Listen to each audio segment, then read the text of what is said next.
Well, in the world, Bo, it's your boy Big Low Country. I hope that everybody out there is doing great tonight. For everybody out there that don't know me, my name is Big Low Country. I'm just an old country boy, former football coach that love to sit around and talk about sports. Look at here, you could have been anywhere in the world tonight, but you're here with us, and I definitely and greatly appreciate that. Now, first of all, if you're watching the show after we've gone live already, make sure that you put a what in the world, Bo, in the comments. I just want to know where the love coming from. Also, make sure that you hit that like button. And if this is your first time watching us, make sure that you hit that subscribe button.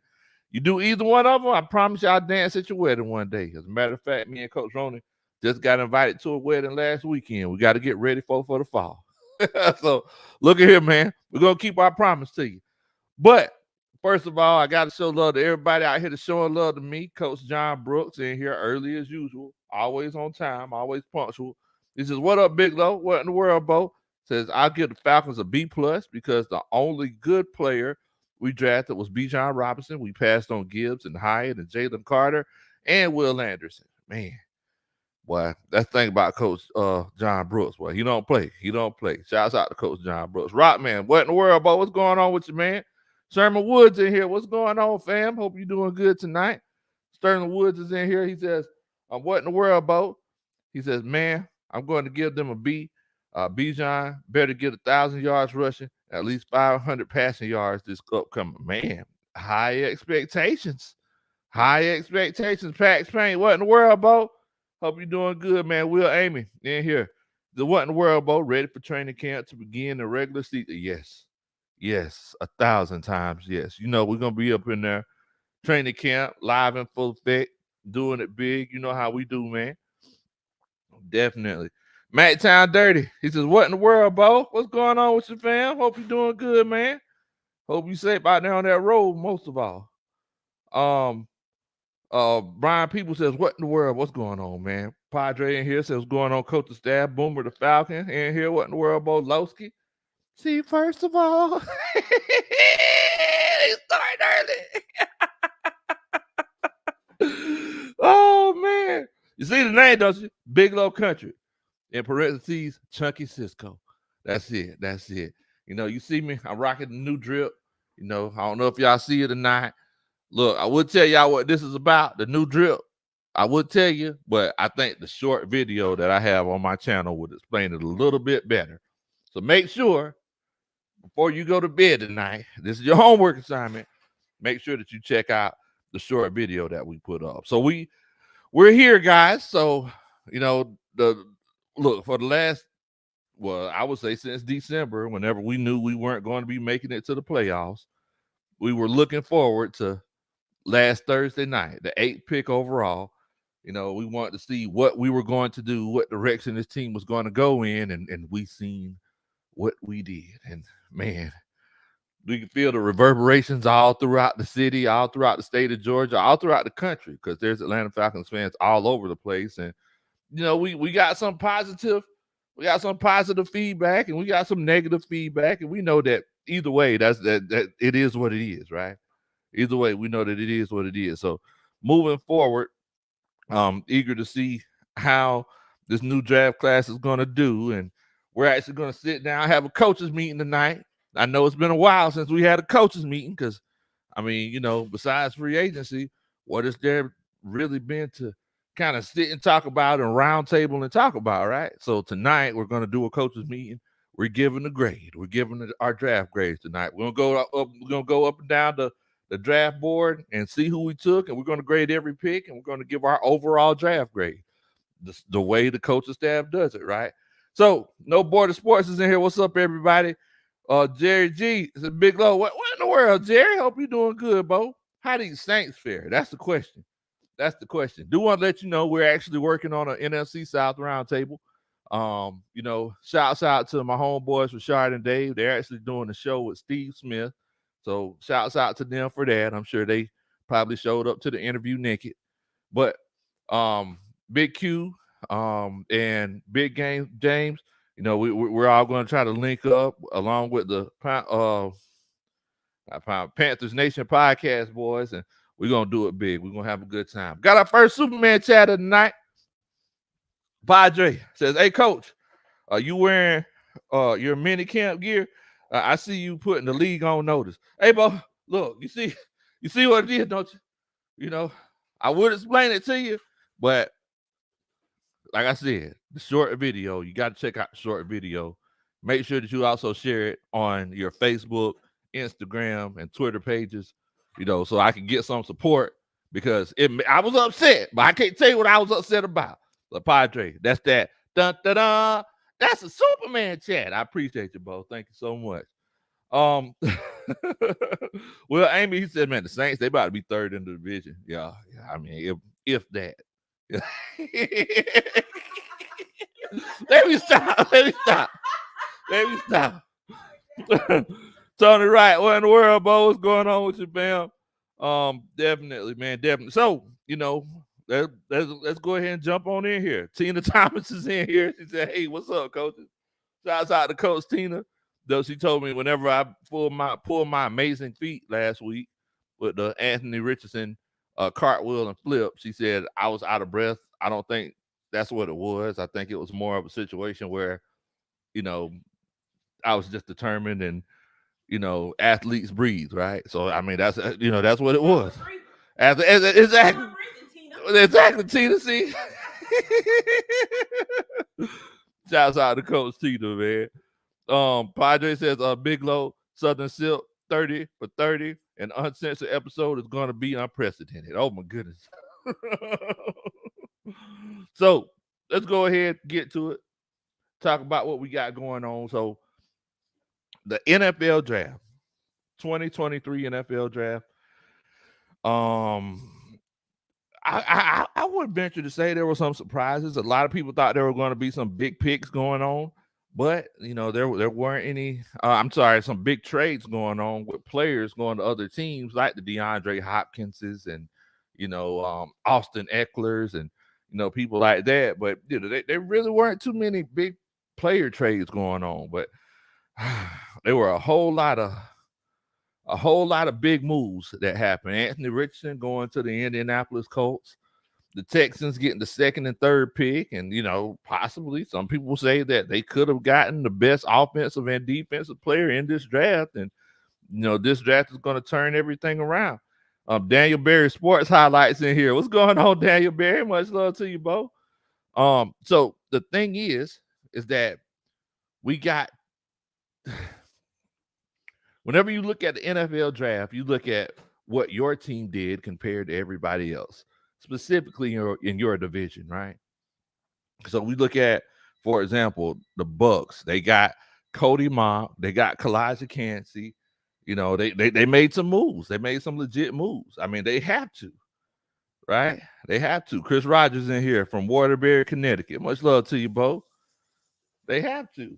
Now, moving forward, the Saints, what did they do? They went out and they got a Brian Breesy, Isaiah Foskey. Okay.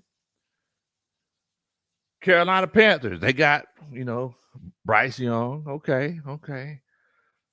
But I'll be doggone, I think we might have got the most electrifying player, not just in the division, in the whole doggone NFL with a Bijan Robinson. I'm going to be completely honest with you. I was looking at you because you need to be honest about that pick now. What do you mean? I mean, be honest. Tell them how much you wanted, Bijan. What you talking about? Be honest. Coach Ron telling me to be honest about how I felt about Bijan Robinson. I'm going to open up. Going to have a moment of transparency. You're going to see through me.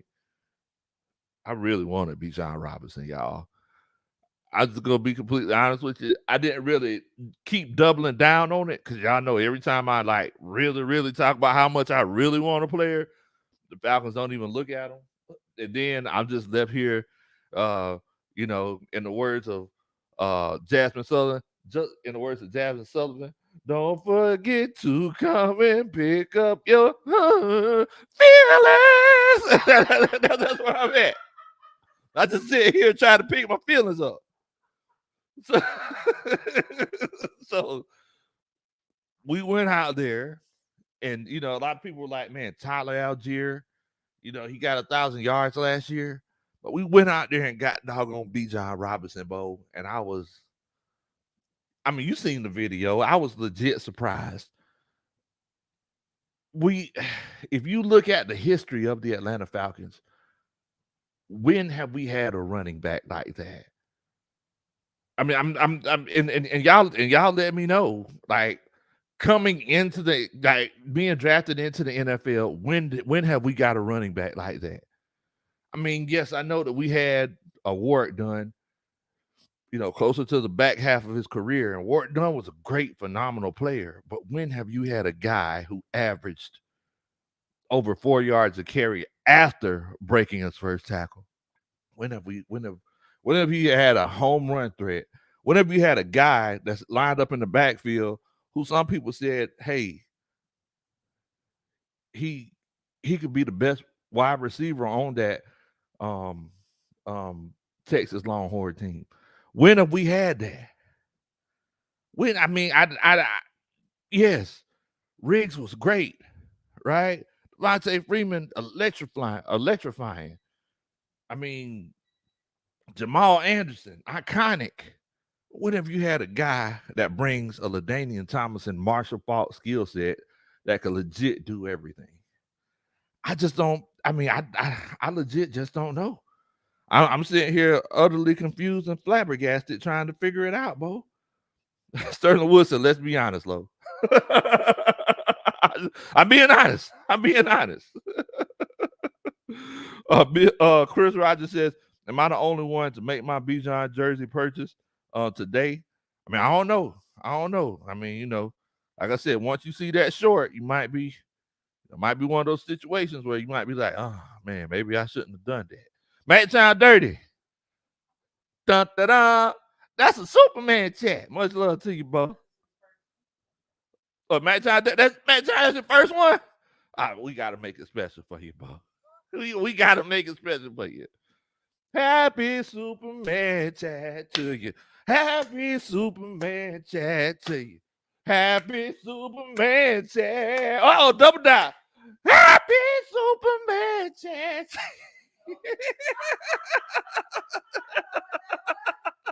That's the first one. Much love to you, Mac Time, man. Oh man, wait a minute. So look, Bijan Robinson is so great. Even Molly Mall is being honest in the situation. He said Bijan will be another Zeke Elliott,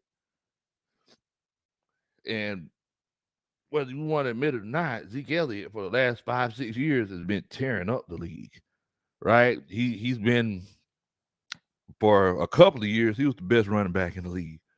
So it's one of those things. Clay Melton, he says running backs like Bijan are rare. They are rare. Now look, first of all, if you're glad that we finally got the NFL draft behind us and you're excited about the future for the Atlanta Falcons, and you need a way to express it, you can do that by hitting that like button. Molly Mall, just hit the like button. Because I know that you go feel a certain kind of way. But yeah. Oh yeah, yeah. And Jared G, hit that. Just hit the like button. Just Do Well says, Bo, we could flip the script. You in a deep quarterback competition. What you think about Chase Bryce? Hey man, look. I can just show him better than I can tell him, Bo. That's all I'm saying. Clay Melton says 11-6 division champs, riding Birdie. Okay, I like that. So, I kind of had my moment of transparency, told everybody how I'm feeling about everything.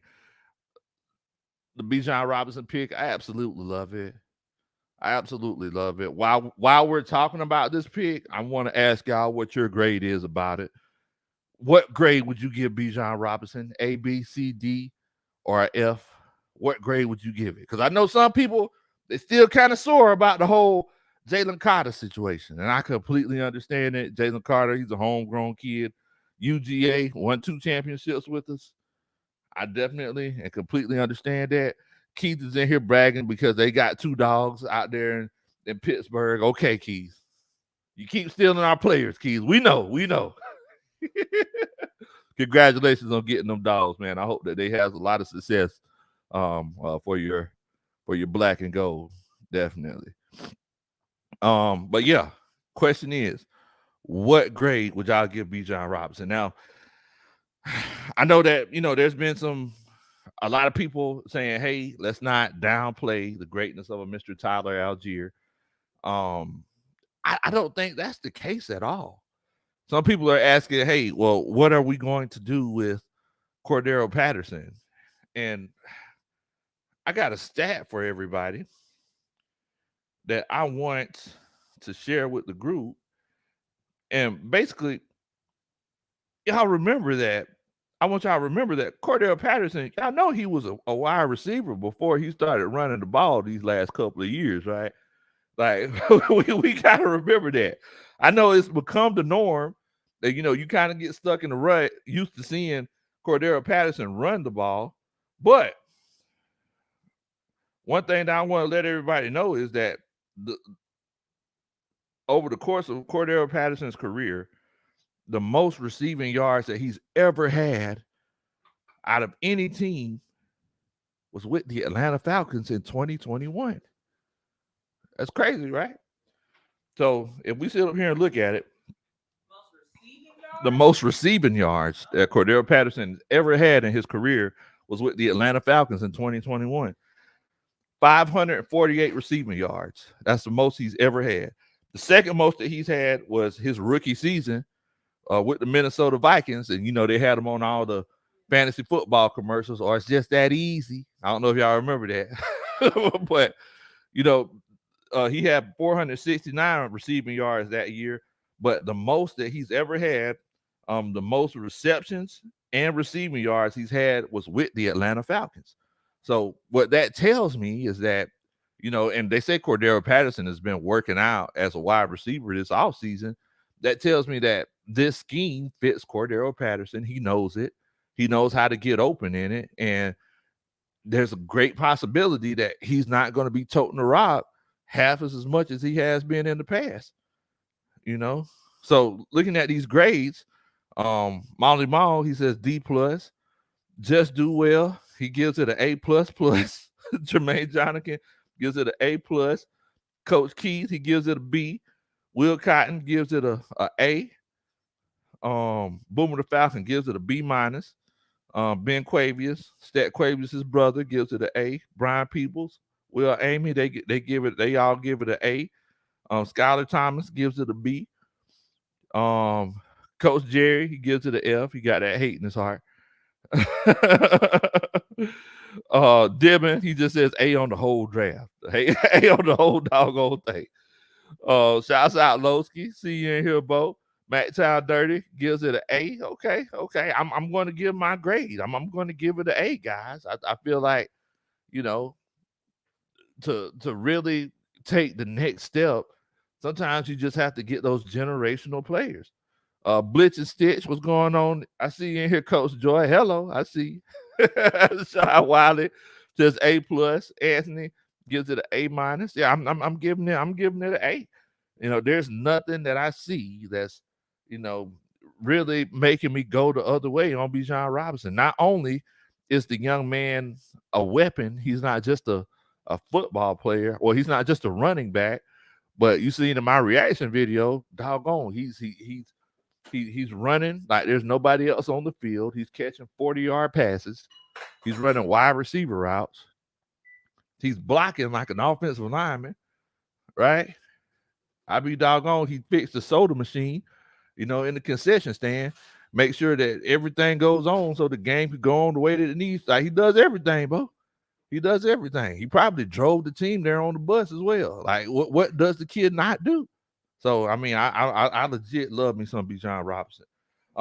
Jay says, does somebody want to get Jerry G a Falcons fan application for a janitor for a janitor position?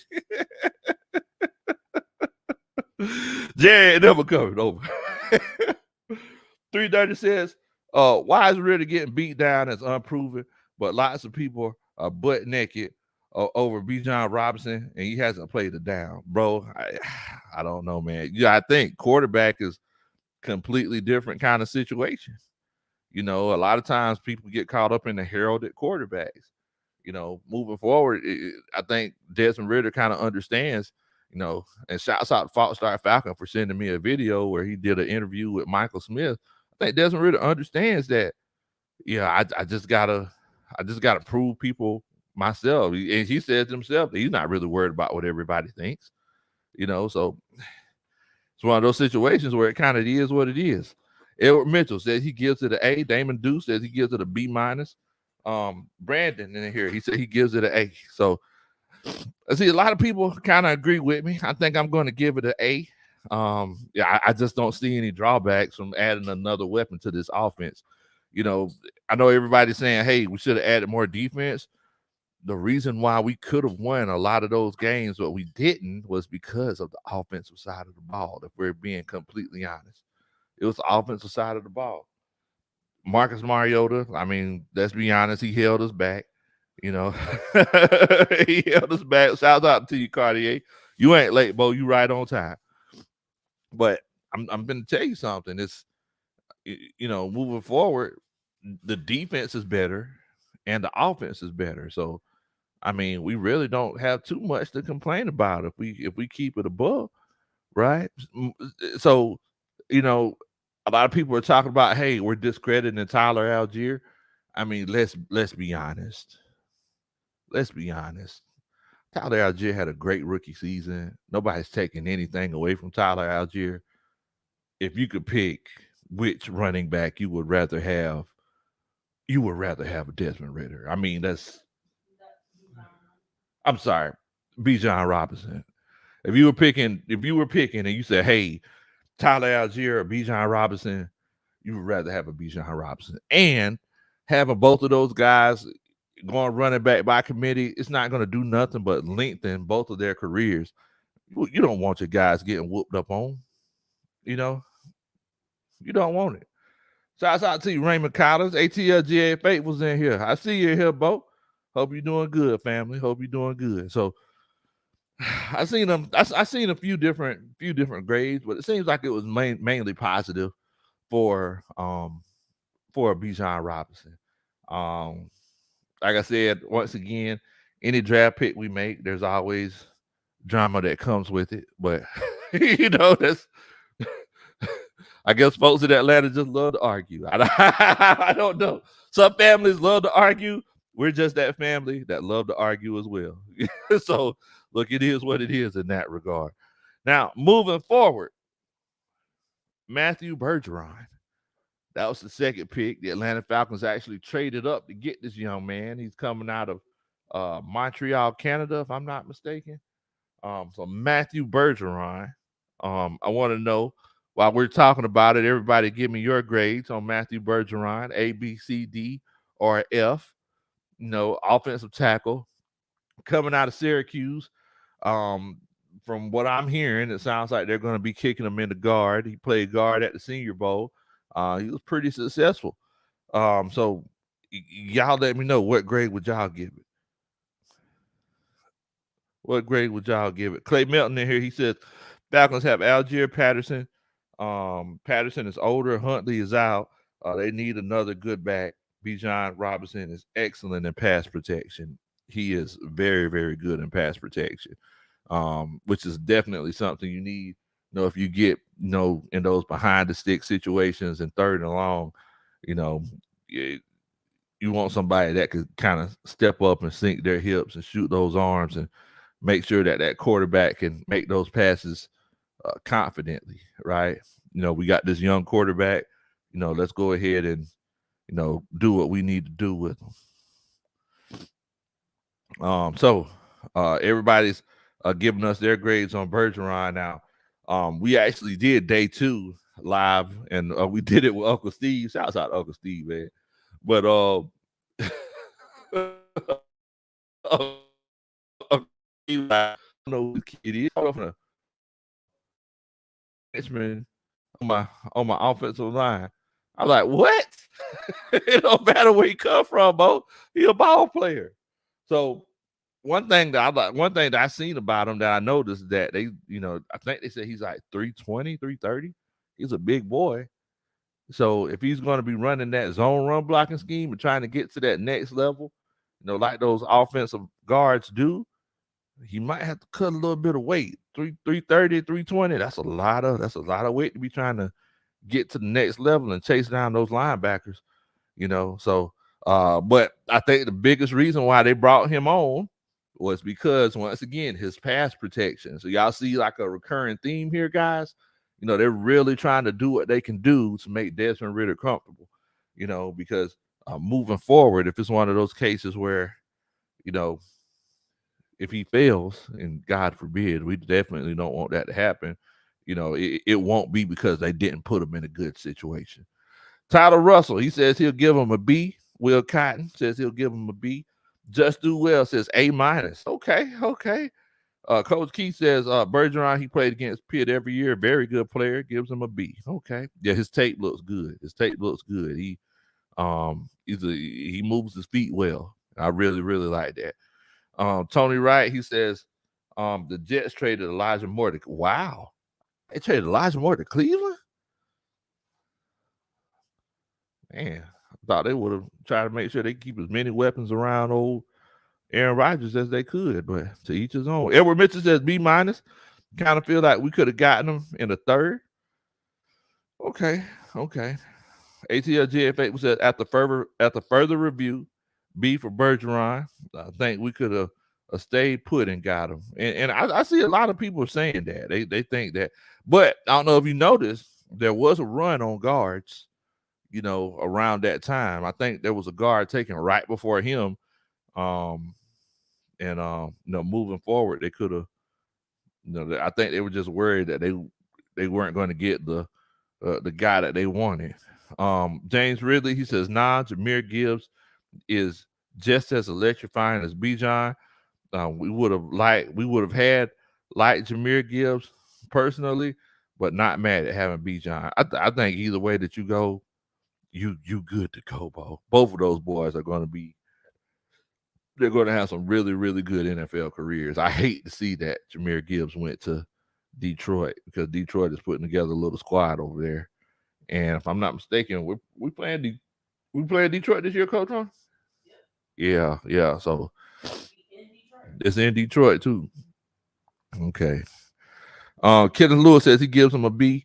ATLG Faithful says saw Dallas wanted him, but passed on him for Mozzie. Okay. See, I didn't know that. It's me, Rodney. What's going on with you, Bo? Hope you're doing good, fam. Hope you're doing good. Said Gamer says, got to stand for our squad. Big Shot says, I feel like we need a linebacker and a good veteran wide receiver. No, I ain't gonna lie to you. I was kind of surprised that we didn't get a linebacker. I feel like we might make some more moves in free agency when it comes to that linebacker position. But look, you legit never know. Trucker Mike says, what in the world, Bo? B+, definitely buying Bijan's jersey. Hey, I once again, I hear you. I would tell y'all the story about, y'all see I got on another number 7 jersey here. I would tell y'all the story about what's going on with it, but you have to watch the short. You have to watch the short video that I made. Coach Ronan kind of bursted my bubble. We got into a little bit of an argument. Oh man. So I'm gonna give you my grade on Bergeron. I'm gonna give Bergeron a B. I feel like we kind of reached on him. I think we were like, what, seven picks after that, and we don't know exactly what would have happened. But I'm gonna tell y'all something.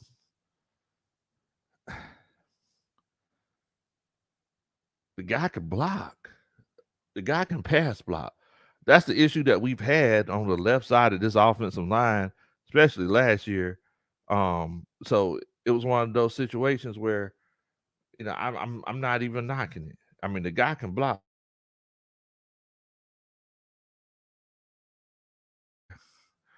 I mean, yeah, the guy can pass block, so I'm not even mad at it.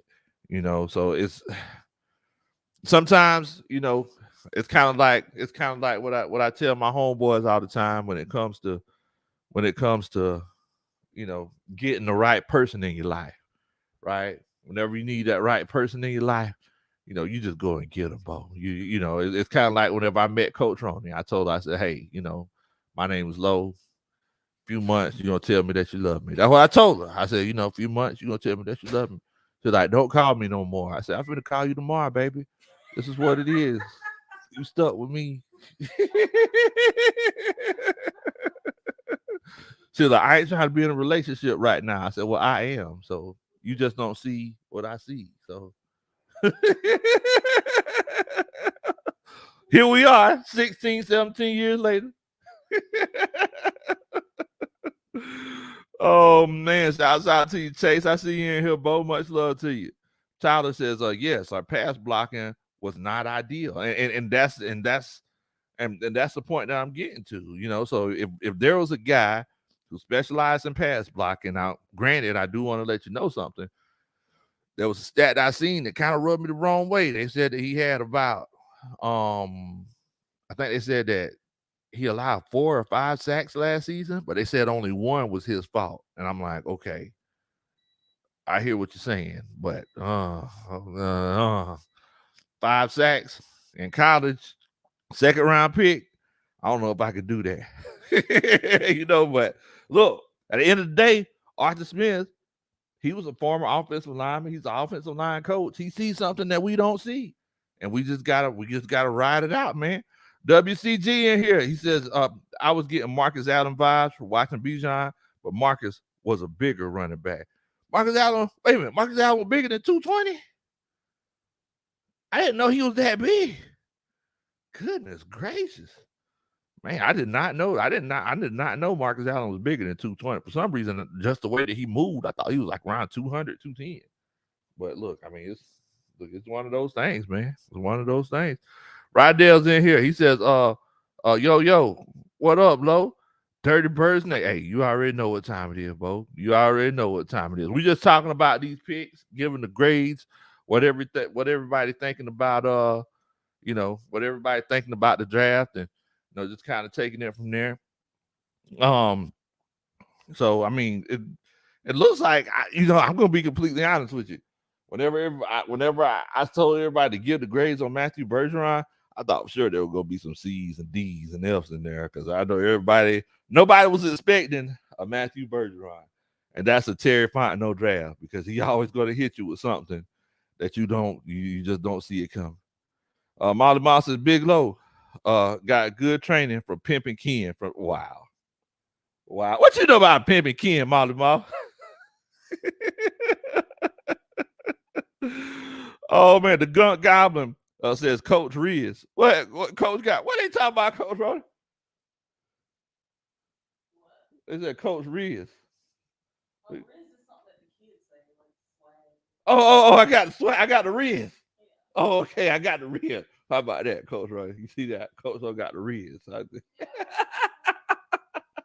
Appreciate that, fellas. I'm gonna have to incorporate that into my vocab. Coach Lowe got the Riz. Okay, I hear you, Bo. Oh man, Christian Lewis says as fast as the jersey numbers and the players change, we all need Velcro names and, and numbers on the jersey. Yes, because everybody's flip flopping and switching it up, Bo. Tyler Russell's in here. He says, and we have Mayfield to help him learn the ropes.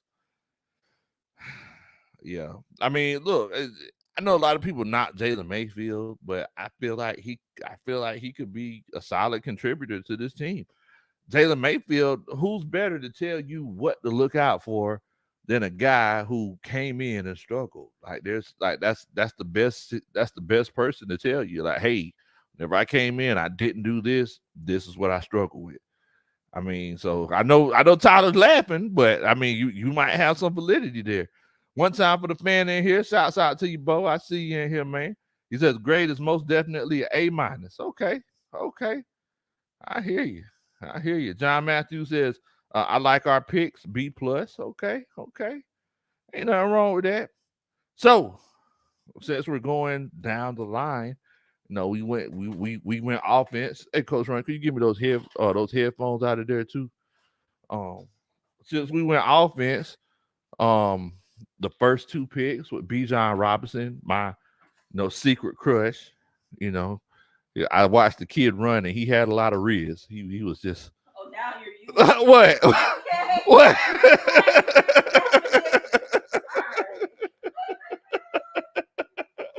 You gotta pick it up quick, Coach Roddy.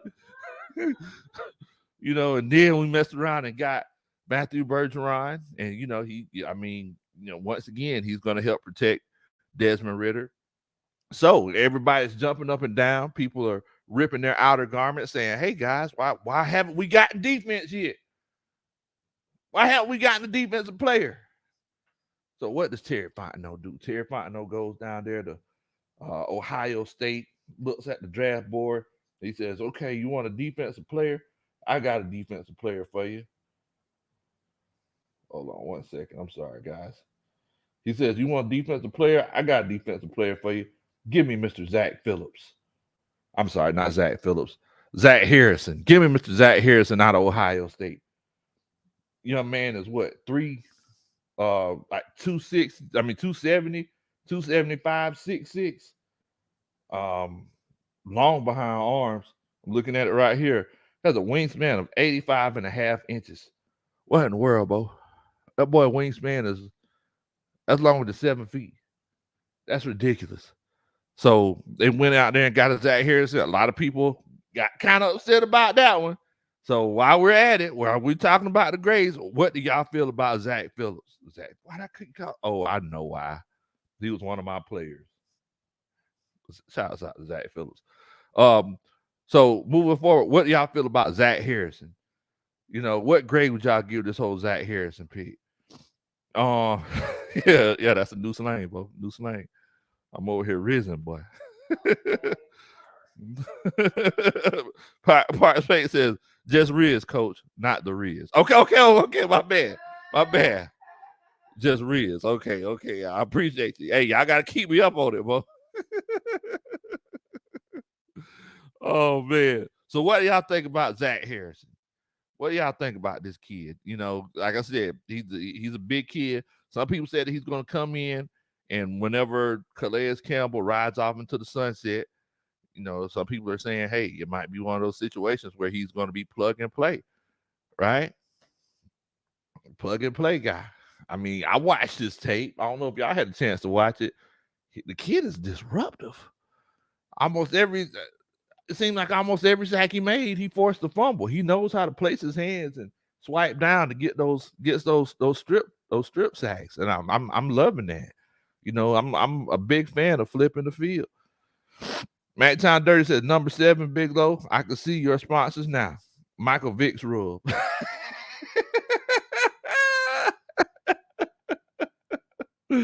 Oh man. Shouts out to it. Look, man. Oh boy, he's referring to the jersey number 7. I know it got Riz, but he's talking about the short that we shot a little bit earlier today. Make sure that y'all check it out whenever you get a chance. The short on Big Low Country Sports. There's something that y'all could enjoy. Daniel Gonzalez is in here from Facebook. He said, "Go Bucks." I don't know if y'all heard the rumor today. I told Coach Roney, she shed a tear. They said that the Bucks are interested in Matt Ryan. So that might be something that we might have to deal with. Bodie's in here from One Time for the Fan. Shouts out to One Time for the Fan, man. He says, Zach Harrison, Ryan Nielsen special. Okay. I mean, just like Terry Fontenot said, he said, look, he likes them big. He wasn't talking about his stakes. He was talking about his players. He likes them big. So Ryan Nielsen, he get a chance to really work with this kid, bring him in rotational situations, let him get a feel for the game. And, he could be a project that could legit come in next year and make that next step. That's how depth and teams are built, right? So I'm really liking that pick. So I want to ask y'all what y'all think. Zach Harrison, what grade would you give him? Pat Paint says Zach Harrison, B+. Okay. The Gunk Goblin, he says, if you got Riz, basically you got game. Same. Okay. All right. Yeah. So I got Riz then.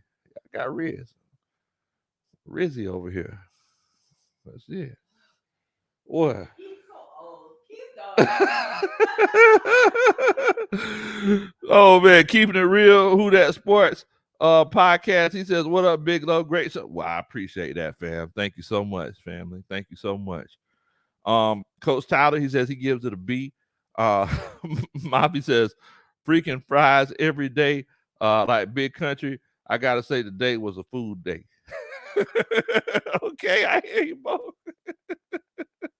Just Do Well says B for Zach. He needs to upgrade his pass rush. Okay. Okay, I'm not mad at it. I'm not mad at it. Mactown Dirty says C plus. WCG says Zach Harrison is a guy that coaches fall in love with, that never produces. Wow. I hope that's not the case. I hope that's not the case. WCG says C plus for Zach Harrison. Okay, okay. John Matthews says, I haven't seen film on him. Yes, well, you need to go check it out. The highlights that I see, I haven't seen any low. I haven't had a chance to like just watch a game of like his whole snap count. What I seen was it being a situation where, hey, this is his highlights. This is where he shined at. But everybody looked good on the highlights, right? Sometimes it's all about like how long are the highlights. I never forget we drafted somebody like 2-3 years ago. They showed us highlight tape. No lie, it was 30 seconds. I was like, this dude gonna suck. I was like, you gonna give me 30 seconds of highlights? That's it.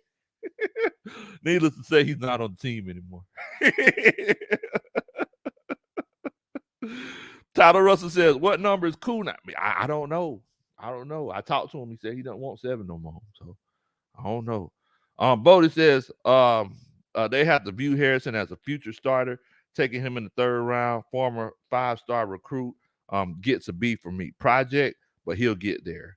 And look, it's the perfect situation. Whenever you got a Ryan Nielsen, and you got a Joe Gray coaching that secondary, they're going to work together hand in hand. I mean, a lot of people are sleeping on this coaching personnel for the Falcons this year. This is going to be one of the best coach teams we've had in a very, very long time. Joe Gray, assistant head coach, Ryan Nielsen. I mean, he's made a whole bunch of stars, with guys with just raw talent. He teaches them, how to, take that next step. So that's definitely a good point, Bodie.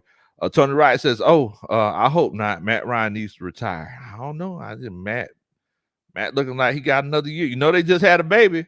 Sarah was like, hey, Matt, go make us about $25 million more just so, the Ice Cubes can, go to the really, really, really good school. Well, Amy says he give him a C minus. John Higgins, what's going on, Big John? He said, sorry, I'm just getting into the chat. So, nah, ain't no problem, Coach. I just appreciate you for showing up, man. Just appreciate you for showing up. John Rozier is in here. Much love to you, man. John Higgins said he give him a B. Dre Harrison says B minus. He needs to improve with his hand usage. Great value, though. Thank you so much, Dre. So, y'all heard ever since I've been on YouTube, y'all know that I was a defensive line coach, and we talk about the violent hands, right? We talk about all the swim moves, the clubs, the push and pulls, everything. You have to use, because it's a chess match. Just imagine, being in a 2-second fight with somebody 50 times in 3 hours. You ain't just gonna go and push them every time. Nah, you finna go in there with a plan. Like, hey, I'm finna give you a long arm. You might set them up with that long arm, and then next time you come, you hit them with a club, swim on through, drop that shoulder. Or you might say, hey, I'm just gonna hit them with speed this time.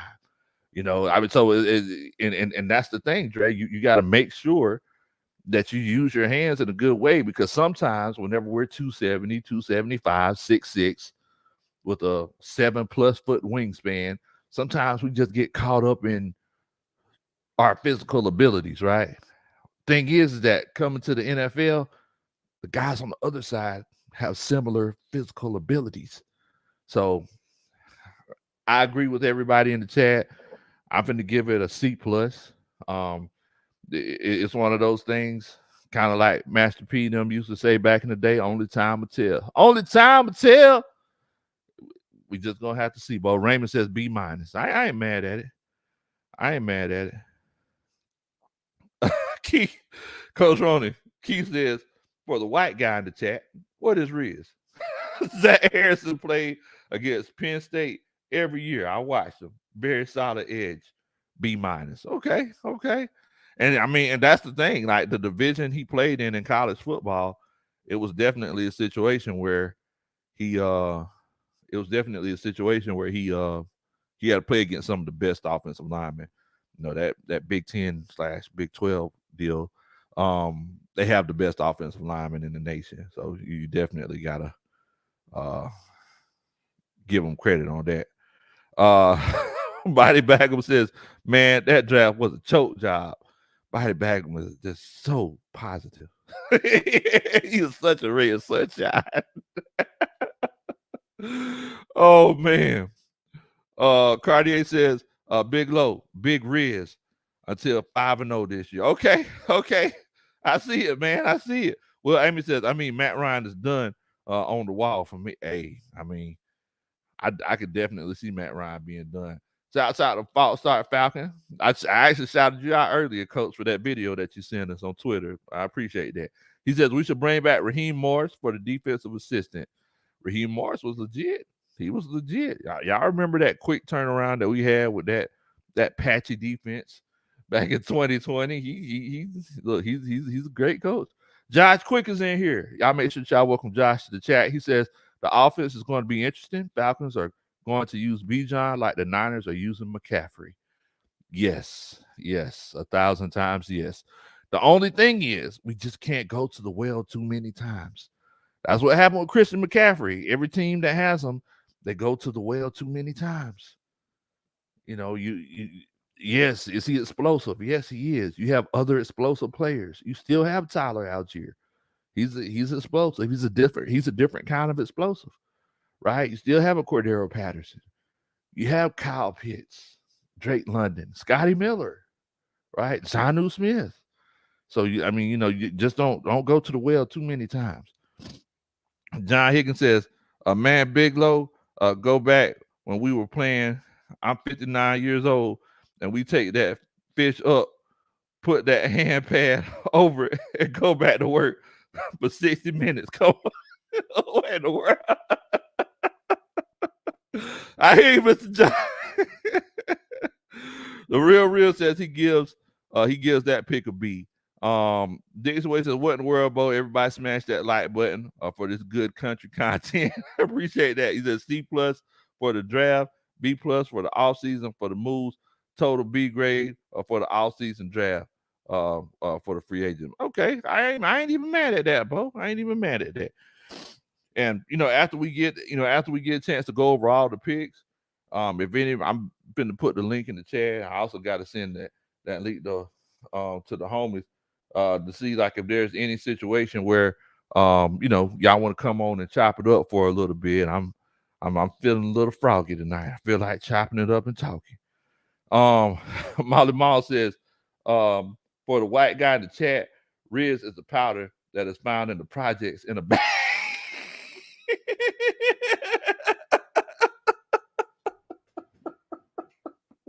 Molly Mall is crazy. Huh? I didn't know what Riz was.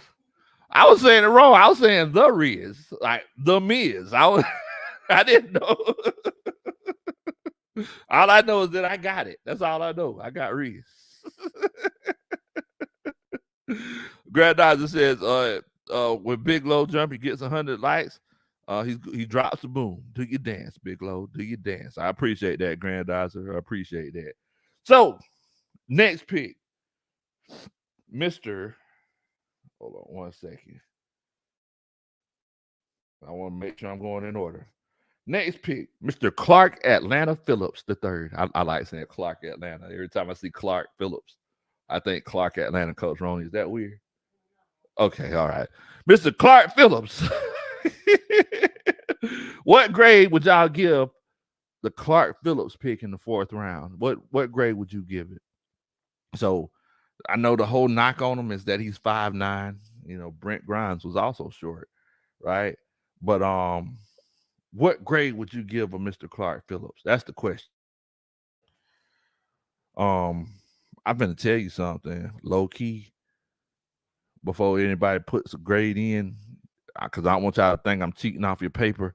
I'm gonna give Clark Phillips a B plus just for the value. It was a value pick. I think that, yeah, I don't know if y'all noticed, the kid was All American. The only reason he fell so far is because he was 5'9". But the kid is a dog. He's a dog, right? I don't know if y'all had a chance to watch any tape on him. The kid, he's a pick six waiting to happen. He can play man. He can play zone. I don't see what he can. I know a lot of people like, well, he's short. What happens if he goes up against bigger wide receivers? He played Drake London. He gave Drake London the business. This was Drake London his last year when he was catching 14 passes a game. He gave Drake London the business. I think that's your plug and play slot cornerback right there. I feel like it might have been one of those cases whenever they picked him, they were like, wait a minute, Clark Phillips is still on the board? Yeah, scratch whatever plans we initially had. Let's go ahead and get Clark Phillips. I'm giving that pick a B plus. But I do want to know what y'all think. Well, Amy said, dude, he a big play corner. Big play corner. Rydell says C plus B. Okay. Coach Ronnie. Oh, yeah. He's a dog. ATLGF8 was at another B. I like Trice, but Phillips, a small yes, sir. Let's see here. Okay. Dixon Way, he says Clark Phillips was an A easy, super value for him. Yes, I ain't even mad at it. If y'all say give him a A, I ain't even mad at it. Edward Mitchell says, hey, man, are we getting naked? Well, Amy says, hey, a lot of people sleeping on him. Body bag him. He says, B, he was in the Pac-12. He's undersized. Okay.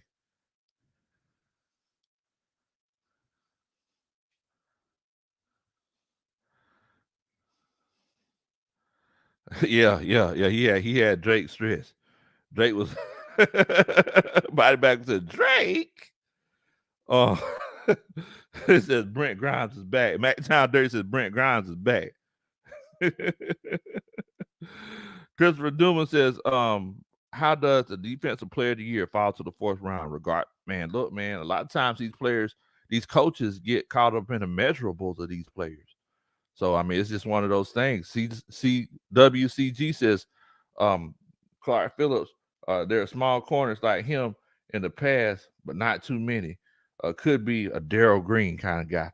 If I'm not mistaken, and that's another thing too. He runs a 4.5, so he's not a sub 4.4 guy like me. He runs a 4.5. So a lot of people got to realize there's a difference between combine speed or pro day speed and game speed. Like there's a completely different kind of situation. So I mean, yeah, he plays with heart.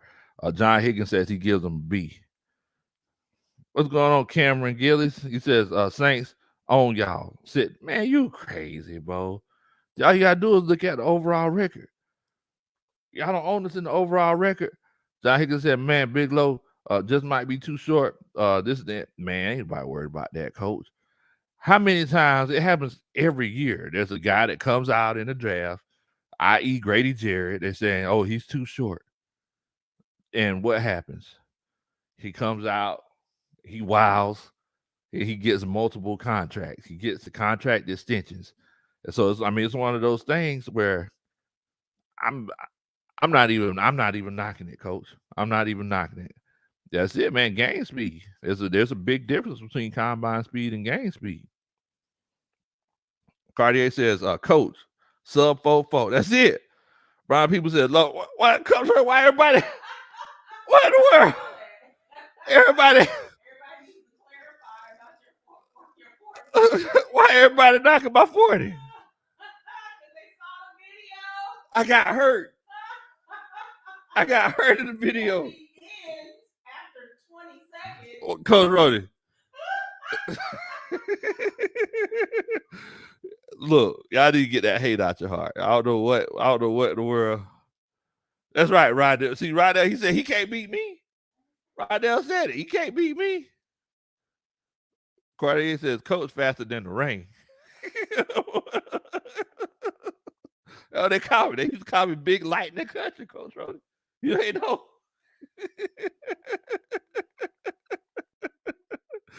That's right. He can't beat me. Huh? Y'all can watch the 40-yard dash. You can watch it. You go back on my channel. I ran a 40-yard dash, and whenever I ran it, because I told Coach Ronan, because she was like, you need to stretch. I said, look, I'm a cheetah. So you don't see a cheetah stretch before it go get his meal, right? I'm a cheetah. I ain't trying to be loosey goosey. That's why I said I'm a cheetah, not a goose. That's all I'm saying. The Gunk Goblin, he says, Lowe is one of the best pure athletes I've ever seen. See, that's what I'm talking about. See, it's just one of those things. Brian People says, your ham is still cooking after that combine.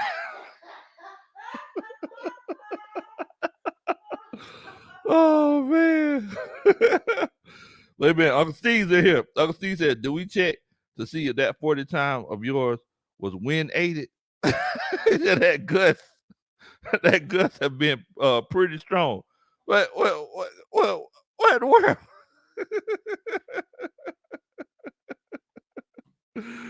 Oh man, that's right, Cartier. Tell him don't play about your coach. Don't play about your coach. Oh man, so I think we're all in agreement that Clark Atlanta Phillips is a B or higher when it comes to his grade, right? So I think we're all in agreement when it comes to that. Now, that was the fourth pick. Then after that, we kind of, chilled out for a minute because, we traded. And I'm be completely honest with you.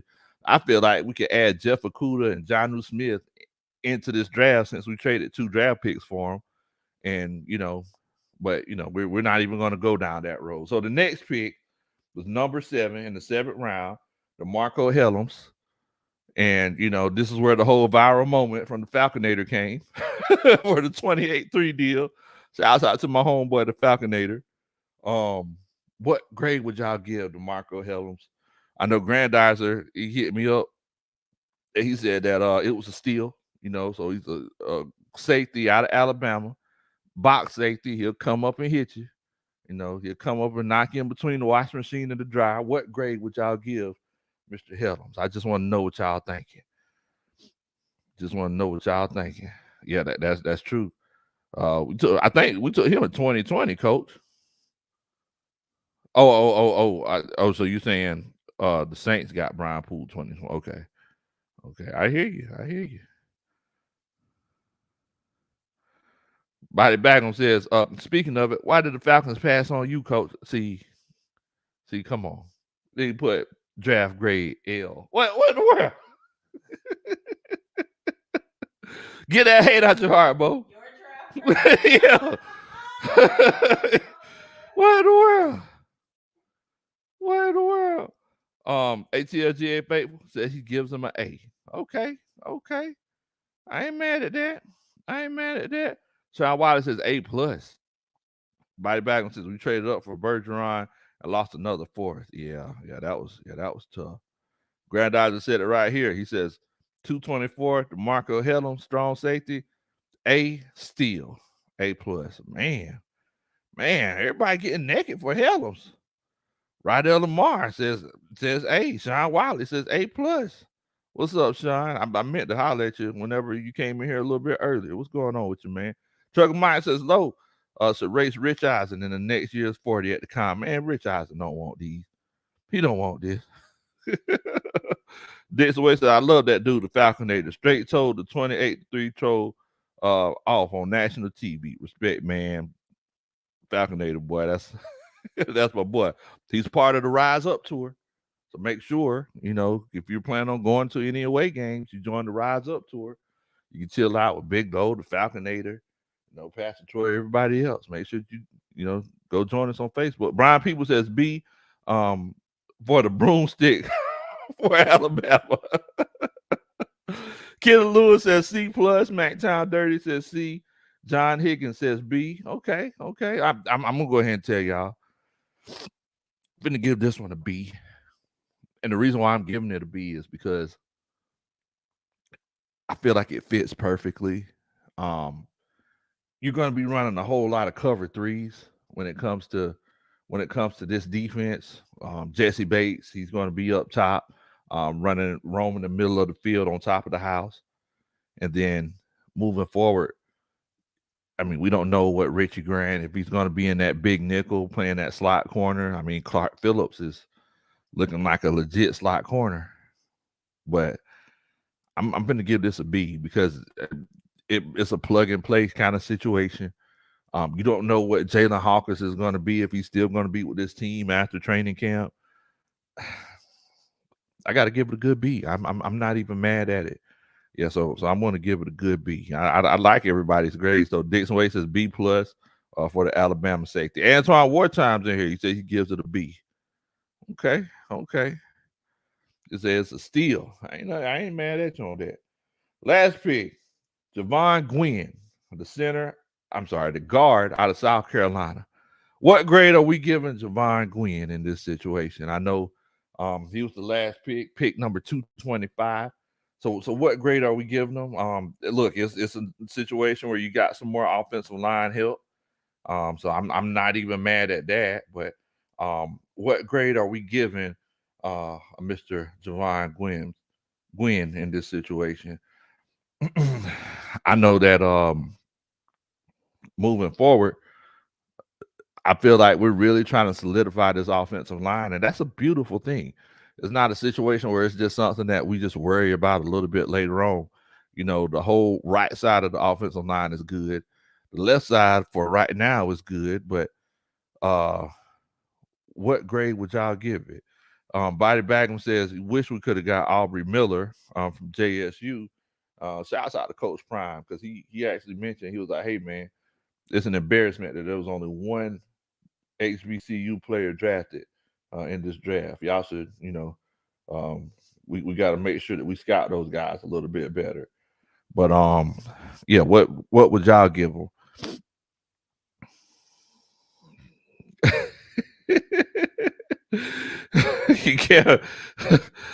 Cameron said, we have a Matty Trash wannabe.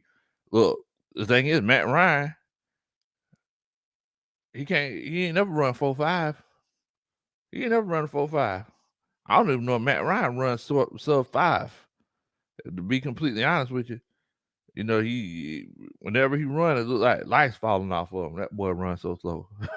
So, I mean, I think that's the biggest difference between Desmond Ridder and Matt Ryan. Kenneth said he give him a C. Cartier says B plus. Brian People says B for my South Carolina brother for his versatility at guard and center. ATL GF8 says can't grade it because I don't know enough about him. Okay. I ain't mad at that. I give him I give him a good. Okay, Matt Ryan ran a 4.7. I didn't know that. He ran a 4.7. Yeah, I was completely wrong.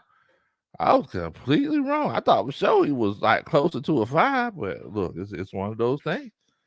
But moving forward, I would give him a good C. So what I'm going to do, I'm going to put the link in the chat and get everybody's grades to see what they thought about the draft overall, to kind of see moving forward what we're gonna do with this season that's coming up. I'm gonna tell y'all something. The thing is that this team hasn't been completely put together.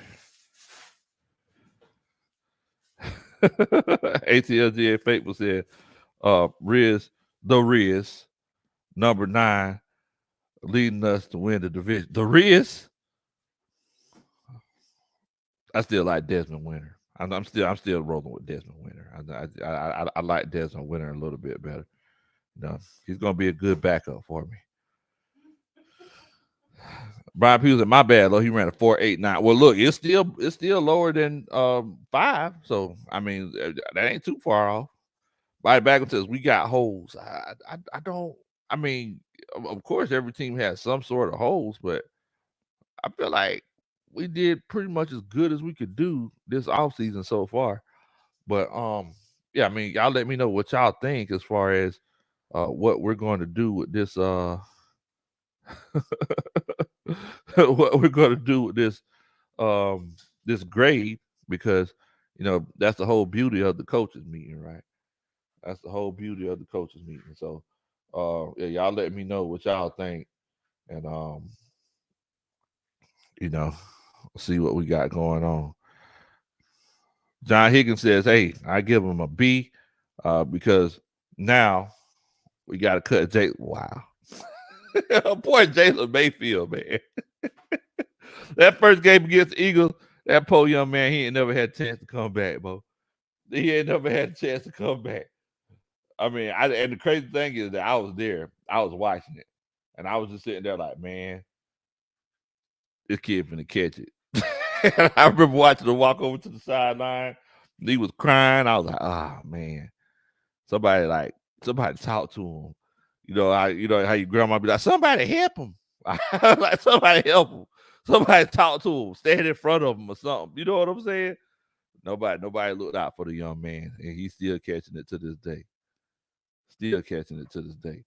Cartier says, Coach don't want to say he's faster than Matt Ryan. Look, I don't want to say it. I just felt like everybody knew, but for the people that don't know, yes, I'm faster than Matt Ryan. Look, I said it. Yes, I'm faster than Matt Ryan. Oh, man. ATLJ effect was funny because tonight my son asked me if I knew what risen a girl means. I'm like, what? Well, risen a girl? So I guess that means spitting game to a girl? I guess I'm putting it together, Coach Rody. You heard it?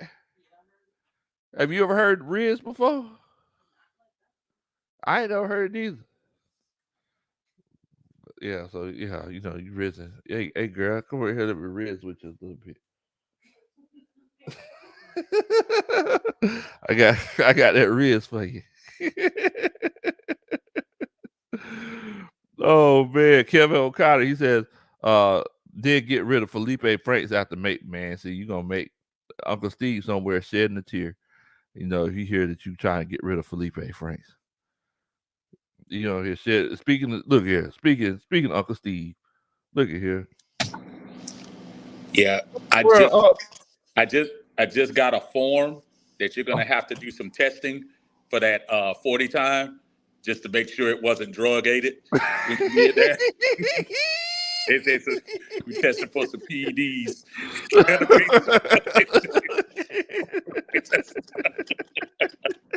And that time seemed unbelievable. I'm telling you. Look, sometimes I surprise myself. Is that what it is? Is that what it is? Yeah, man. Look, it's one of those things where like Julio Jones, he ran a fast 40 time, right? Yes, he did. Yes, he did. He Not always better than Felipe Franks. Ah, God, here we go, boy. Come on, bro. Go and give your boy some love, man. Man, everybody give Felipe Franks some love. I'm going this summer. I'm going on my Save Felipe tour because we running out of roster spots. I'm not sure whether he gonna have them. He ain't gonna make it. He ain't gonna make it up. There's too many tight ends on the roster. I don't think he gonna make it, man. I don't think he gonna make it. I was as I was listening, as I always do. I was listening to you when you were talking about evaluating the draft picks, and it's so the Clark Phillips. I went back to look at him, and somebody said it in the chat, and I don't know who it was, but he does kind of remind you a little bit of Asante Samuel. He seems like that now, a little smaller, obviously, but I saw the way he moves. Remember that one year he was here and kind of really helped bolster the secondary when he was back there? Yes, And I remember that. I see the vibes from that. I don't know why, but that's somebody that I think I honestly think he's gonna be that guy. I think he's gonna be So, that guy. so do you think he's going to be good enough to be a starter? I think he's gonna be good enough to be a star. I mean, what is he going against? Cornell Armstrong, Darren Hall. Hey, come on, bro. I mean, and that's the thing that we spoke about this before. For those critics of the draft, the hardcore critics, don't get me wrong, they're a little bit here and there. Just about everything we've done draft wise and free agent wise is a half step now, a full step ahead of the rosters that we had in 21 and 22. Yes. So the heroes that we were, oh, Abdullah, he's really balling out. Oh, uh, what's the little guy? D. Alford, he's really doing well. Those guys gonna have to compete now, really Yeah. compete. Exactly. So that's why I think Clark Phillips, he might be one of the steals of the draft. I think he starts. I think he starts. Not only saying starts possibly at the nickel. Jeff Okuda better be careful. What? Dude, you need to go watch him play, man. Go back. No, I know. I watched him. Yeah, I watched him. He's legit. he's legit. Don't get fooled by that size, everybody. If everybody sees that, he's legit. Man. But also Willie Doc's in here. He says Coach Lowe, that number 7, has a great legacy. Vic, cool, Bigelow Country for 5 minutes. And now Bijan, draft grade A-. Let's go. Dun, dun, dun. That's a Superman chat. Jay, what's going on with you, bro? What's going on with you, man? What world? What in the Big world, Ray bro? in the house. How you Big doing, Ray. man? I just hopped on, man. So I'm trying to so fill me in on what you guys talking about real quick. So basically, it's like, just want to know what everybody's overall grade is on this draft. Okay. Okay. After all the moves that they made, and just want to know what A, B, C, D, or F. We just want to know what everybody's thinking. I got you. So you guys are on Clark Phillips, right? Yeah. Well, I think Uncle Steve just threw that one out. But okay. You talk about whoever you want to talk about, Bo. Oh well, I'm gonna keep it on top of Uncle Steve, man, just to get at him a little bit. I still have underneath here. There's a I Love Lamar shirt that I'm gonna have to use at a later time, Dre. But I'll deal with you later. You can go ahead and tell the truth. You got it tattooed on your chest. It's okay. Only way Lamar Jackson's gonna play for your team, be playing fantasy football. Exactly. All right. So Clark Phillips, man, I think I mentioned in the chat, he has late first round, second round talent. Yes, I agree. He has that in bundles. I was surprised that he was still there. Yes. And when the Falcons selected him, I was like, whoa. I would have to say the Bijan Robinson pick, I really wasn't a fan initially. That's the best way I can put it. I really wasn't a fan initially. I was on the whole bandwagon with grabbing defense. It didn't matter who. We needed to grab defense. But however, I have come around to the fact that, and based on everybody, what you guys have been talking about, what AFN has been talking about, what all that stuff is, it's you guys have really convinced me on Bijan Robinson. And I see the talent. After I went to go watch his tape, I see the talent. So, and I can't deny it. I can't be one of those fans that's like, that is unwilling to change their mind when they see potential. Mm-hmm. You know what I'm saying? That's just not me.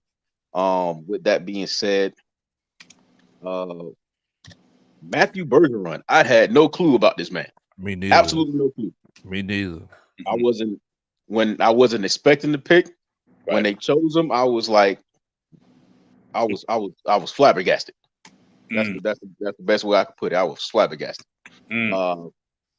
But again, after you got to go do your research, people. If you don't That's know it. who a player is, you got to go do your own research, Yeah. and then you have to compare it to what the culture is, what they're building in Atlanta. You have to put it, and you have to put it up against what the coaching is, what the coaching is as well. That's it. So It got to be a good fit. it got to be, A and good fit. everything from a personal standpoint. I think Matthew Bergeron, even off the field, I think he's a spectacular young man. Yes. So yeah, man, I'm liking it. I'm liking everything about it. I'm liking everything that the team is doing. So yeah, Can I? I'm sorry. Go ahead. Oh, I'm No, sorry. go ahead. Let me circle back with you real quick when you were talking about Bijan, which I must admit, I was not a fan initially of the move, but to your point, doing your research, going back to see what he can really add. Yep. Work with me here. In 2011, and granted, it was a different situation because we were a winning team in 2010. We were. And we made the move to get Julio. Okay. I don't think a lot of folks, matter of fact, people were thinking we were going to get AJ before Julio, if truth be told. Is it fair to say this is similar? I'm going to say similar because I think people were saying back then, if you remember, man, Julio, he's real good, but is he worth taking that high? Is he worth being that guy? And obviously now he's on to his Hall of Fame career. But Bijan, he in a lot of places he was graded as the highest offensive player, even over Bryce Young. Right. Are we just so jaded because we haven't seen a real defense here that we're overlooking how good this kid could actually be in this system? I feel like. Oh, go ahead, Dre. No, go ahead. I've been talking for the last hour, Bo. You go ahead. Tell me what you thinking, man. Very seldom I get to chop it up with the famous Dre Harrison. I want to know how you feeling, Bo. Hey, right on. Okay. Bijan Robinson. I think with Bijan, I think in the long run, we're going to look at him just like how we look at Julio. I think this young man has the potential to be a Hall of Famer. I think if I had to put a player on him or who he reminds me of or who I can compare him to, a lot of people say LaDainian Tomlinson. Hello. I say Curtis Martin. Ooh, that's good. Curtis Martin. That's good. Same dude that dated Tony Braxton, Curtis Martin. Curtis Martin. Yes, he reminds me of Curtis Martin. I think he has that type of potential. And if he can come in here and be an inkling of that, I feel bad for everybody who we play against. Man, I ain't gonna lie to you, bro. That's both of those are really, really good comparisons. Yeah, because I've heard. I mean, everybody. You hear your little Damian Thomason. I think that's a great comparison. You hear your AP. I think that's an awesome comparison. But yeah, I think if I had to fuse those two together, you would get something like a Curtis Martin. Yeah, that's good. That's good. And the thing is that it's like I think one thing that everybody has to realize is that with people being excited about Bijan Robinson, it's like they're not downplaying the greatness of a Tyler Algier. Because like Tyler Algier, it makes Bijan Robinson even that more dangerous, and it makes Tyler Algier even that more dangerous, right? I think it's just one of those situations where it's like, Kerry Hilson makes really, really good music, in some people's minds, but Beyonce is Beyonce, right? so it's one of those things. Right. It's like, you're adding, you're just adding to a strength. So I mean, you got Tyler Algier, and instead of looking at it like, hey, we're not saying, Tyler Algier is trash. We're saying that Bijan Robinson could just be that much more better. Well, that much better. We don't want to use double entendres. that so much better, and it's going to make Tyler Algier even better as well. You see what I'm saying? So I mean, I think that's why everybody's so excited. But I think. sorry, Go ahead. Go ahead. Go ahead. No. I already have my turn. Go ahead. Well, I think people are making too much of what it's going to do to Tyler. I heard a couple of people speaking about this in a couple of channels I was watching. Talking about, well, that's going to hurt Tyler's psyche. That's going to hurt his, because he had the spot. Folks, that was a 5th round pick last year. He should be. He got a chip on his shoulder no matter what he's doing. He's a professional football player. Exactly. So let me say something to that. Yeah. Let me say something to that real quick, Uncle Steve.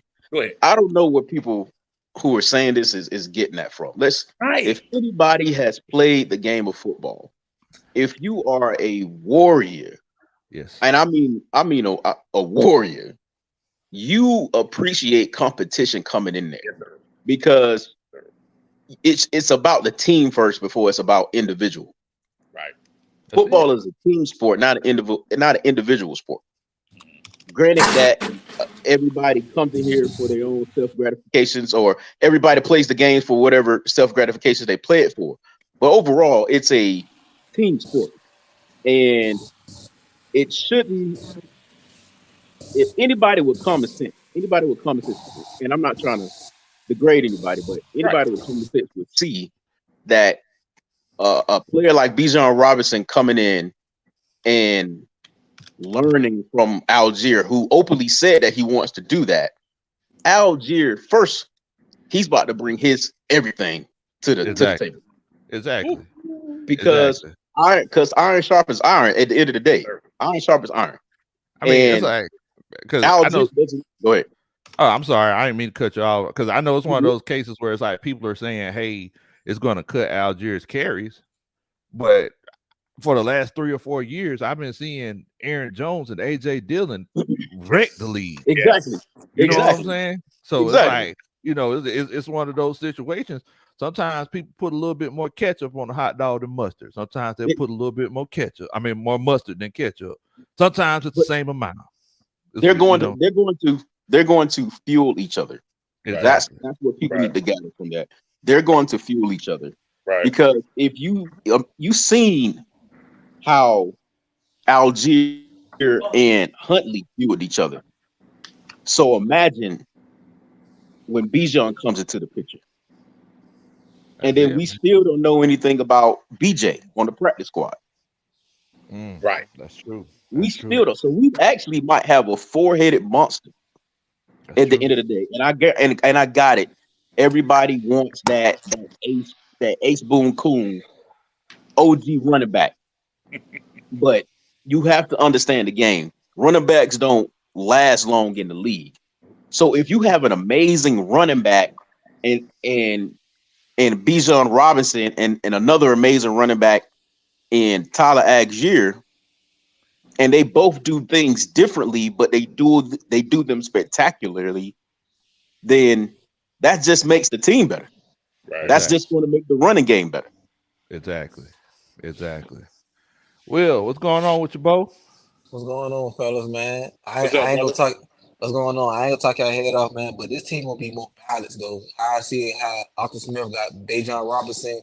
We can move Cordell Patterson to the slot. I don't really see Cordell Patterson toting the rock like that, because once players carries, you can see him put him in Cordell Patterson in the slot, kick return, punt return, and you use we use Bijan Robinson in the slot, put him on well routes and stuff like that, and put him out there in the middle of the passing game, and use Tyler Algier on short yard situations, or we go run about on points through. We're gonna be more balanced. That's why I see how they doing it. And you got Kyle Pitts, Juno Smith, Drake London, Khalil Mack, Scott Miller. We got weapons, man. So teams got to second guess the game plan what we're gonna do, because they don't know how we're gonna be coming. And like I said, our schedule, I mean, it's NFL. Any team can beat you on every given Sunday, but I expect this team to be at least like 12 wins and 13, man. I ain't trying to say we can't, but I'm confident they could do that. And I think Clark Phillips could beat D Alfred from that slot position. I got to see, though. That's my early big guess. I ain't even mad at that. But and there's one thing that Dre kind of hit on, Uncle Steve hit on as well, is that one thing that we have to remember, guys, is that two of the running backs last year aren't natural running backs. Avery Williams, people forget Cordell Patterson's not a running back. What 6'3", no 230. He's not a running back. So it's like, the more, I know a lot of people kind of didn't like the move, but the more that you look at it, it's like we legit needed a guy, and he was the best guy, on the board. So I mean, that's why. And Coach Ronan, she'll tell you, and she didn't find out until after the draft. The whole time I wanted Bijan Robinson. I just didn't want to get I just want to get up in my feelings, and then be looking like Uncle Steve whenever we didn't get Lamar Jackson. Well, it's Oh man, Brian Peebles. What's going on with you, Bo? what's going on? Can y'all fellas hear me? Yes, sir. Absolutely. Yeah, man. Hey, thanks for having me on the show, Lo, man. Ah, man. Yeah, I'm gonna be out here. I'm gonna be out here for a brief second, man. I'm right here on my I'm right here on my little break right quick. Oh, But okay. hey, I actually seen the lineman for Syracuse. I actually seen him play against Clemson. I'm a Clemson fan, Oh, Yeah. okay. and I ain't gonna lie to you. That man owned Miles Murphy, man. What? For real, Yes. no. The only time I really heard Miles Murphy name was when they was talking about the impact players. That was really Before the game started. it. Before the game even started, man. Like he's really that dog. And I see people try to compare the Robinson, like the Robinson and the Algier duo to, and I got another duo to compare it to too. And I kind of hate mentioning the brown paper bag boys, but Alvin Kamara. it actually reminded me of Alvin Kamara and Mark Ingram That's a good Oh, call. a whole when they decided to find a balanced attack. Yeah, because right there, cause Kamara, he can do you can also line him up, split him out, and catch passes. that's true. And then of course Ingram, he was that sledgehammer for them, and it kept running the teams down. That's true. But yeah, And but the crazy yeah, thing is that, like, you talk about, how Ingram was a sledgehammer for him. I think the biggest difference, I'm gonna go out, I'm gonna go ahead and step on out there and say it. I know Mark Ingram is the Heisman Trophy winner and everything. I feel like Tyler Algier has better vision than Mark Ingram did. It's like Tyler Algier literally seen things before it happened. It was like um uh what's the movie? The Matrix. And he was seeing stuff yeah. before it even happened, bro. I was like, goodness gracious. How he know that line was finna crash down like that? Next thing you know, he's running down the sideline. And I Yeah, think you give. I'm sorry. especially when he took that 30-yard screen for a touchdown. I was like, woo, he Yeah, can catch, and he was right in open field. yeah, yeah. I think you Yeah, give him Kamara. I think you give him Mark Ingram way too much credit. Remember, he struggled when he first got to New Orleans. He struggled for a while when he Did. got there. Algier, if the one thing I like about Algier's running, he's a north-south guy. So many times I kept seeing that little pitch and trying to beat the person to the sidelines with all the Atlanta running backs.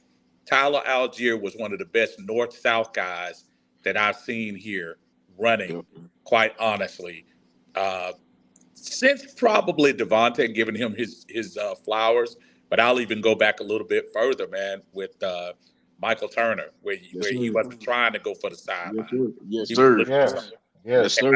And Bijan, if Bijan can be that home run hitter and the guy that you can make that toss sweep to and keep Algier in there to get the tough yards, I think we're going to be in good shape. Especially Oh with, yeah. remember the Oh tight yeah. ends we got coming in too. So that's going to Minus be, Felipe Franks. now Felipe Franks will be here. Felipe Franks is forever. yeah. Y'all got to let that go, man. Yeah, Gotta let it go. he He'll ain't sponsor going for nowhere. life. He ain't going. Yeah, he's not going nowhere, Look, man. y'all already took Lamar from me. Now you going to take Felipe too? You can't Oh, do both of No, them. yeah. no, he's gonna be here, man. He's gonna be that emergency quarterback, man. I don't know, bro. Like you are like who? I mean, who you gonna rely on? Are you gonna rely on Will Side or you gonna rely on Franks? Frank's cheaper. Woodside, Woodside. all day, all day. Yeah. But I Track just over here on. for a brief second. I just over here for a brief second, man. You know, I just for a second. All right, Yeah, Brian. let some people come up here with y'all, man. Hey, Hey, y'all hold it down, man. You the All man, right, Brian. man. all right, bro. Yeah. Take All it right. easy, Bo. Hey, I got a question. What you got, Bo? What do you think? What do you guys' thoughts on the possibility of Juno Smith playing running back positions, Mm, playing some snaps at running back? mm, I would say it's a 95% chance he's gonna be mm, lined up in the backfield mm, before the end of the season. I mean, at least that goal line. At least Arthur Smith mentioned it himself. He was like, "Yeah, John, he could line up at tight end, wide receiver, running back. Yeah. He ain't just gonna say that for no reason." Oh Like yeah. one thing about Arthur Smith, like he gonna tell on himself after a while. You try to keep things quiet, Yeah. sooner or later he gonna tell on himself. That's the hmm thing about him. But yeah, I think it's a very strong possibility. I think Arthur Smith just gets frustrated with the media sometimes, He do. He oh, and do. always. he eventually he throws the nuggets out there for the media to catch, but the media never really catches him, and He then he do. just I, sometimes he just well, comes out and just he just give him well, a throw a bone or something like that. That's well, it. that's my opinion though. I don't think they're gonna use Smith in the backfield. I just think you got a three-headed monster quarterback passing, Elijah, Bijan Robinson. You really gonna use John Smith we use him as bootlegs and deep down passes. And then, like on tape, I actually use it. He'll be blocking a lot and he'll be having in the backfield like in the two personnel, 2-1 personnel. I was Smith doing when he was in Tennessee. You got to think about that because he a bigger, he like catch the ball and he run after contact. So I can see him in the passing game, not like in the running. Maybe, but in the running block, I see that, but not put him in the backfield. We got too many running backs. And I don't even know who gonna keep Williams. I don't even know because his roster gonna look like it's a lot of them getting cut. And you see last year probably gonna be on his roster 2023. It's competition. Iron sharper iron. Hey You, man, I you ain't know, even y'all were not. talking about this crowded backfield real quick. You know who else probably becomes a little expendable? What's that? And they just re-signed him. What about Keith Smith? Oh, Because fullback. this doesn't really this offense probably I didn't see us use a fullback a lot last year. Did y'all? Man, Keith is good. Keith is good, but maybe he could be a special teams guy. But I Not for just the didn't see. front though. I don't see him being a major cog in this What did offense. they what did they sign him for? How Just much? one year. I don't know what the price was, but I know they re-signed him because he was a free agent, and they did bring him back. One thing I can say about this regime is they don't have any wasted motion. They don't bring in people that they don't Yeah. expect can That's, contribute. You that see what might I'm saying? yeah. That might I will say that they from what I've seen so far, they don't bring anybody in here who they feel like is not going to be able to contribute to the team initially. Are they right all the time? Majority of the time, yes, but some of the times they do. Everybody ain't perfect. But I, that's your basic statement saying that Felipe's safe then, right? here No, you go. no. His time has ran out. It's over Hey, with. he said, yeah, he might be, man, especially if a quarterback comes loose doing camp Right. who has a better potential than Felipe. Right. Yeah, Felipe ain't gonna be there, man. Yeah. Yeah. All right. Well, there was always hope. Speaking of leaving, man, I got to get up out of here, man, as y'all see, brother, on the clock. So let me finish doing what I do. Always good to chop it up with you, Big Low. Big Dre, you got to come on the show, brother. I got to get you on there All right, soon, brother. all right, Good brother. to see y'all. Good to see y'all, man. Y'all take care. I'll be listening. All All right, right, man. yeah, I'll take it Out. easy, man. So Jay, so what would you give? So the whole draft class, what grade would you give this whole draft class moving forward? The whole draft class, I give The it whole like a B draft. plus. I give it a B Okay, plus. okay. I mean, I ain't mad at that. I ain't mad at that. I think we had a brief conversation in the chat about Zach Mm-hmm. Harrison, um, about his hand usage and everything. You said you Yeah, former defensive lineman and everything like that, and so you understand where I was coming from yes. when I said that the young man has pretty good hand usage. Another thing that I seen that he was pretty good at was setting the edge. Yes. Setting the edge. He was pretty good at setting the edge. Yes.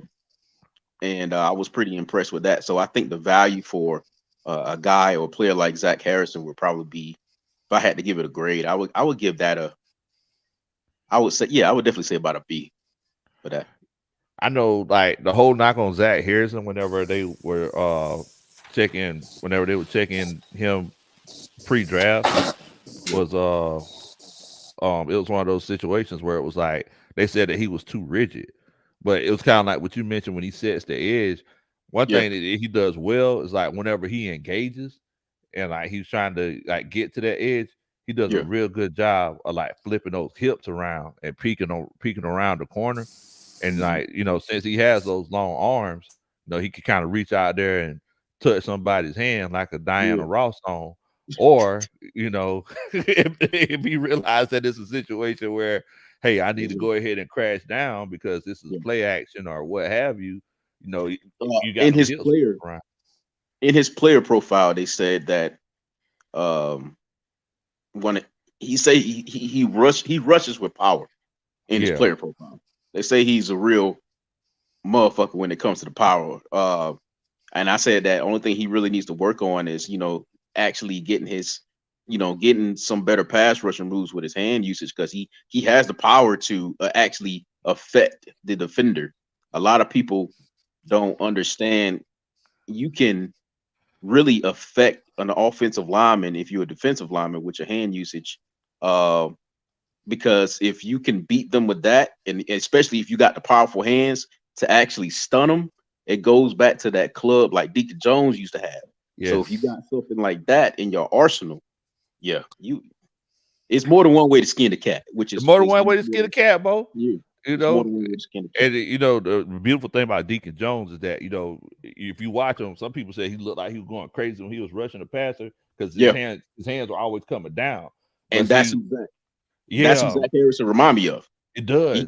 He looks like he has that potential to actually, and that's saying a Exactly. lot. Don't get me wrong. That's a That's a Deacon heck of a compliment. Yeah, saying Deacon Jones' name is like saying the Undertaker's name. exactly. Hello, If you ask me. hello. See, So and Deacon Jones, he had those offensive linemen scared because yeah, he was doing those clubs a lot, but he was the one that created the whole head slap.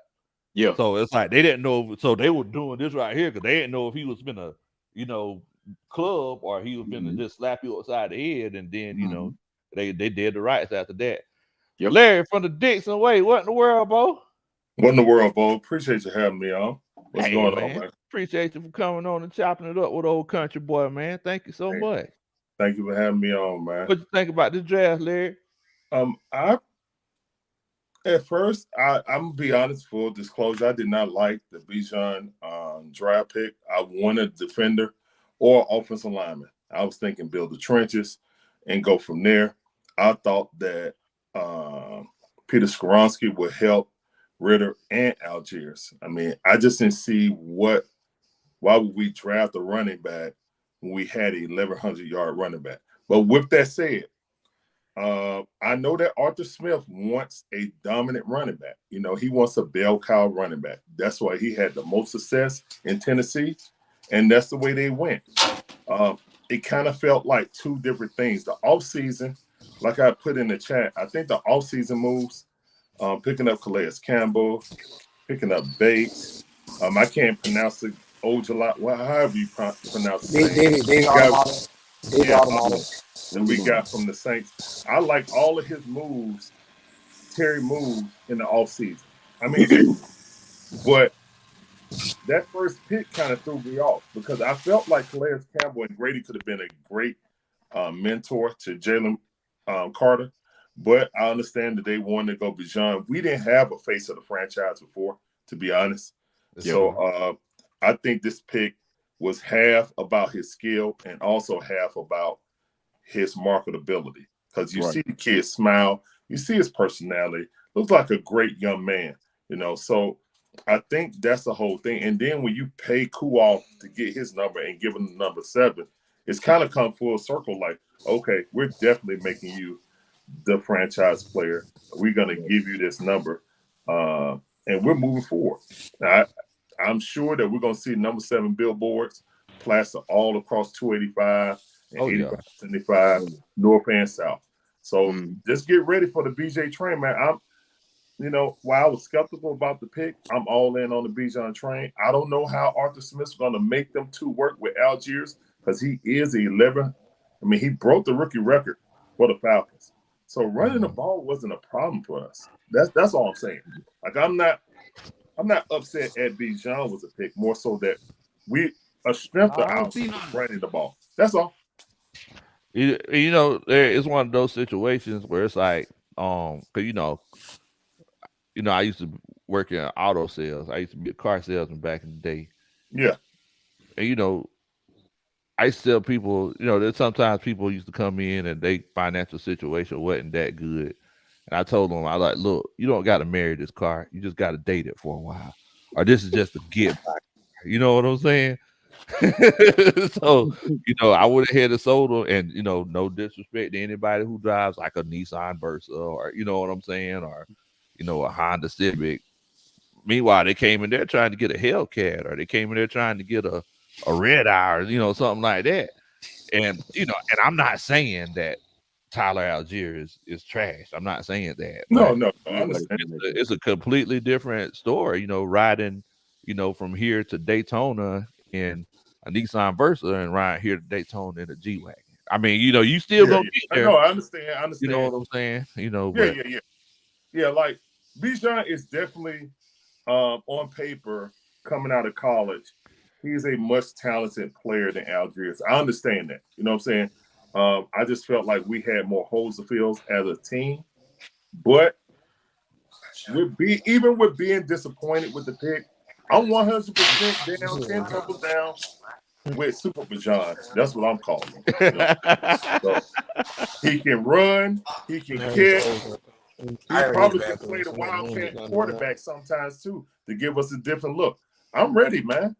I mean, we passed on LaDainian Tomlinson for Mike Vick. Maybe we're going to get out of LaDainian Tomlinson now. So who knows? I'm hoping for the kid for real. Now, I do think personally, the way Arthur Smith coaches, unless he changes up his style, the way he ran Derrick Henry in the ground, that might be Bijan's fate too. But we'll see. Let me say something about that. So to what I got to say about that is I don't believe that Arthur Smith is going to run this young man into the ground because he specifically said, I know in an interview when he first got hired from Tennessee, is that I think the question was, who's going to be your Derrick Henry here? Yeah. And he pretty much said that if he can have multiple Derrick Henrys, he would. And I think that's what he's building here. I think a lot of people, I'm gonna say this. We have Tyler Algier here as well too. Yes. I think that Bijan Robinson actually has the potential. When I watch the young man's tape, he has great vision, but don't get it confused. He will go through you. Oh yeah. He will go through you. No, I'm not saying that's why I said LT. That's why I said comparables like LT. Yeah. Okay. Yeah. Who can, be shifty, elude people, and also can line up in the slot and beat any linebacker. We started against Alabama. He beat Alabama. And was that on Will Smith? Will Anderson that he beat for that 50-yarder? So I have to go back and look at the tape. But I got like a 50-yarder against Alabama. So the kid got talent. Okay. Now, if we go back and look at it, it's like how many single score games did we lose last season? Like, it was like 6 or something, right? 7, something like that. 7 close games. That is true. That is very true. So if we go back and look at it, it's like how many times did Tyler Algier get run like a 20-yard run, and there was that safety he had to beat, and he just didn't beat him. And he couldn't. Yep. He couldn't. And then, Marcus Mariota and, that tape together offense, we ended up kicking a field goal because we couldn't score a touchdown. That was because of Mariota. rushing. It wasn't just It I wasn't mean, just look, and yeah, He it want wasn't to finish just Mariota. runs. I see what he's saying. He's saying that as good as Algier is, he doesn't have that breakaway speed, and we knew that with him when we drafted the young man. yeah. He doesn't have that breakaway speed. He gonna go through you now. He gonna punish you, but he gonna punish you if he get in contact with you. But for the long haul, he's not gonna break a 60-yarder. Exactly. Not in my He's more book. like a. And He's not gonna sometimes break a 60-yarder. and And I sometimes ain't that's mean the to cut difference y'all between off. 3 and 7. Oh, sorry. Go ahead. Sorry. Go Well, ahead. I ain't mean to cut y'all like Tyler just more like a power back. You know what I'm saying? Exactly. He gonna get you like yards after contact, and then how they Yeah. using Bijan Robinson, Okay. like you say, we're I gonna mean, use He's him as a he's screen Michael. game He's and Michael pass Turner. game. He's Michael Turner. Yeah. He's Michael Turner. Yeah. That's essentially what the young man is. He's Michael Turner. And Michael He Turner, has he broke some runs before now. Like no, he's no, had some. exactly. And I think Algier can do. I think Algier can break some runs. Don't get me wrong. I think Algier can break a 40 or maybe 50-yarder. okay. But like you said, that safety, if getting past that last line of defense, if it's a fast ass safety, Yeah, he getting he caught. gonna get caught. Can I He have my gonna get hand up? caught. And let's just be real. Go ahead, Larry. Okay. Now, one thing I do want to say in Tyler Algier's defense, when we have Mariota, there's no threat to go over the top, correct? So the box is stacked. Yeah. So I don't think it's kind of you got to look at it like that too, guys. Like, no, Mariota wasn't really threatening going to deep with accuracy. So you got the box stacked, right? Yeah. Yeah. Okay, that's all I got to say about that. But one thing that we can acknowledge is that if that offensive line, especially a zone blocking offensive line, does their job correctly, and you pick that linebacker up on time, a running back in that zone run blocking scheme, sometimes he's looking looking at that stack box. He's like, oh yeah, I just got to beat one man. I just got to beat one guy. It's over. Yeah. It's over. He take a bad angle. Oh, we're going 6 all day. Bijan Robinson vision is excellent. And so is Tyler Algiers. Exactly. Both of them are beasts. They both got excellent vision. Like both of them are beasts. Like, don't get me wrong. I'm just saying, and you got a good point, Larry. It's like, yeah, nobody thought we could throw the ball deep, and they were just trying to stop the run. You look at a lot of that Texas film, that box was stacked a lot against Texas as well, because Steve Sarkisian. I mean, everybody knows he could draw up a running play for you. And that's what I believe, and that's what I believe this year with Desmond Ridder, man. I think that we're going to really see what this offense can do, because I think Desmond Ridder has the poise, the confidence, the leadership, and the ability to be exactly what Arthur Smith needs as a quarterback, plus some. Yeah. I mean, everybody talks about Arthur Smith as a running coach. It's like, I feel like Arthur Smith, he's just trying to do whatever works. In 2021, it's like we ran it more than we have a lot in the past, but Matt Ryan was chunking that thing all around the field too with wide receivers that weren't that good. So just imagine now you got a Desmond Ridder who has Kyle Pitts, Drake London, Bijan Robinson, Tyler Algier, Cordero Patterson, and Jonnu Smith and Scotty Miller, who everybody says is a burner, Mac Hollins, who's a good possession wide receiver. I mean, I don't think it's going to be a situation where it's going to be 16 straight runs this season. No. And I mean, catch y'all off, and I don't think we're going to be transferred to the RPO. I think they're going to cut that out. They're going to be using, like I say, more 22 or 12. I mean, 22 or 21 personnel. Like, you might have 2 running backs in the backfield, have your slot, have your tight end, stuff like that. They're going to switch it up. So I don't think they're just going to be sticking up to the RPO.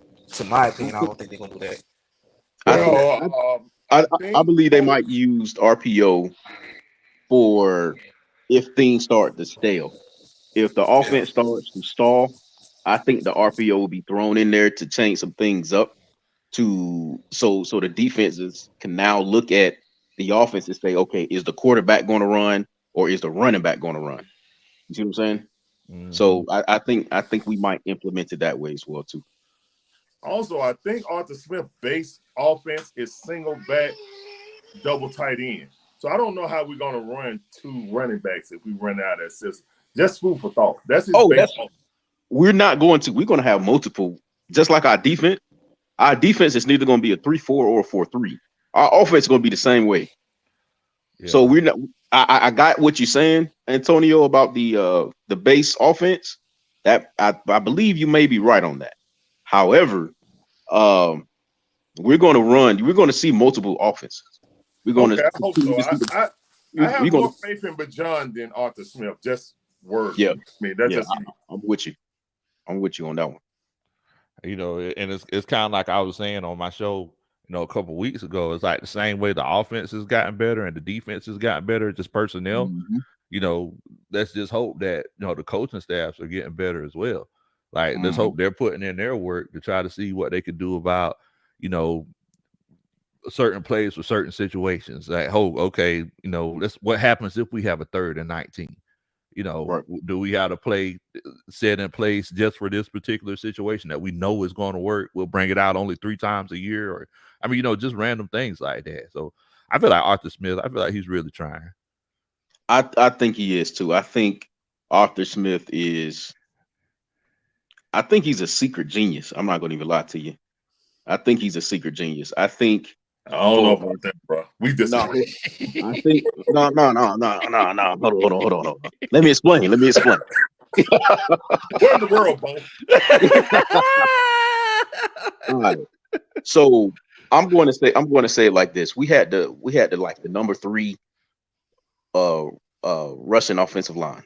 I think we was still top 5 when it came to rushing in the team.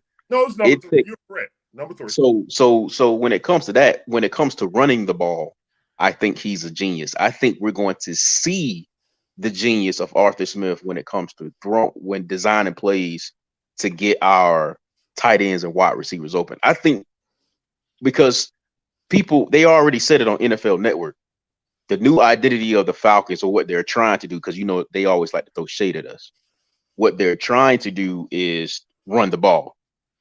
That's what they're said. That's what they just recently said on NFL Network, that we're trying to run the ball. We know as fans, we've been doing this for 2 years already. Exactly. We've been running the ball down people's throat for 2 years already. So when it comes to running the ball, we know that that's going to be our bread and butter.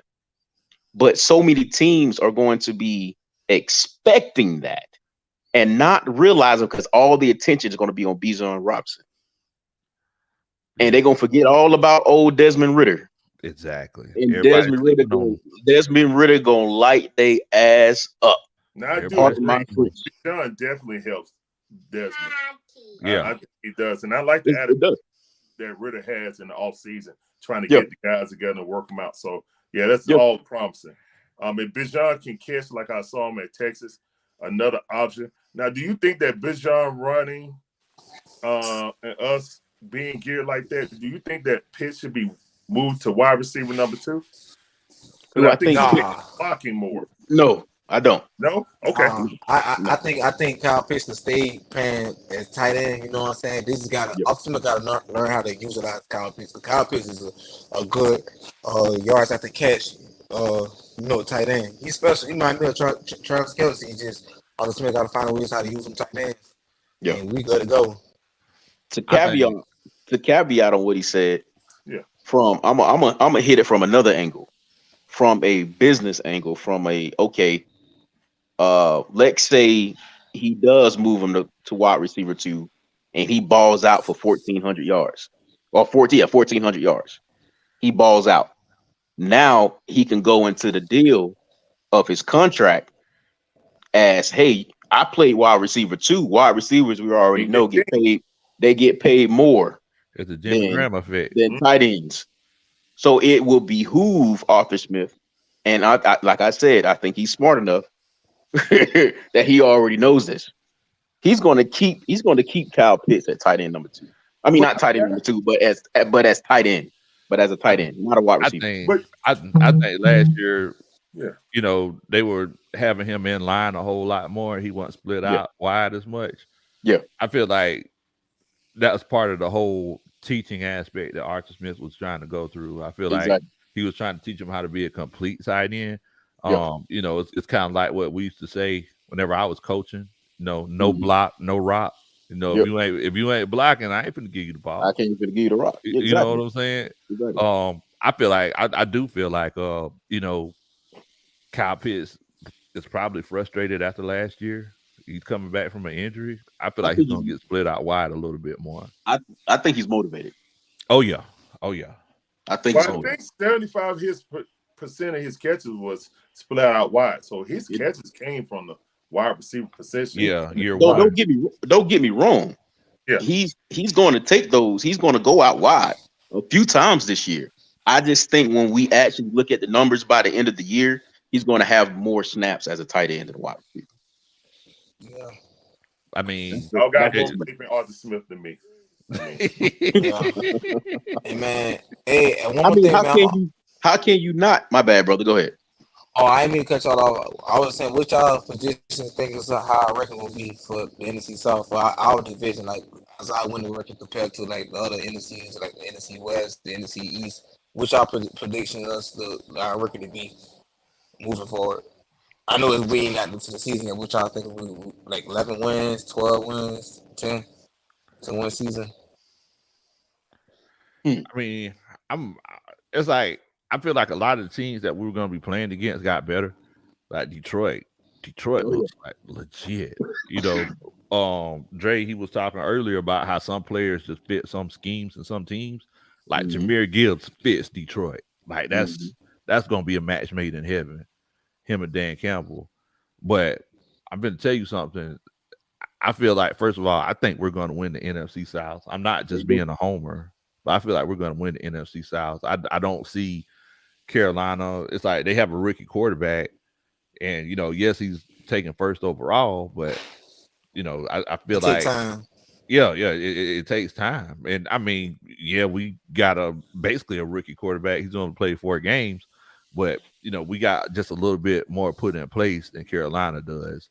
New Orleans, you know, they're on their way to Publix right now to get their paper bags, and then Tampa Bay, you know, Oh yeah, they done. yeah, They they they wander rebuilding right aimlessly. now. They Oh They wander man, rebuilding aimlessly right around now. the Bay. did They y'all had a did good y'all draft though. did y'all hear about the Buccaneers being interested in Matt Ryan? I heard about that. Yeah, I heard. I heard about that. I don't think he's going to. If that's true, I don't think Matt would actually do that. I don't think he would. I'm just gonna And leave I it at want that. that. Me, I want to be honest with you. I want to be mad if you go to Tampa Bay because I don't know. I just don't trust Baker Mayfield with the Buccaneers. Yeah.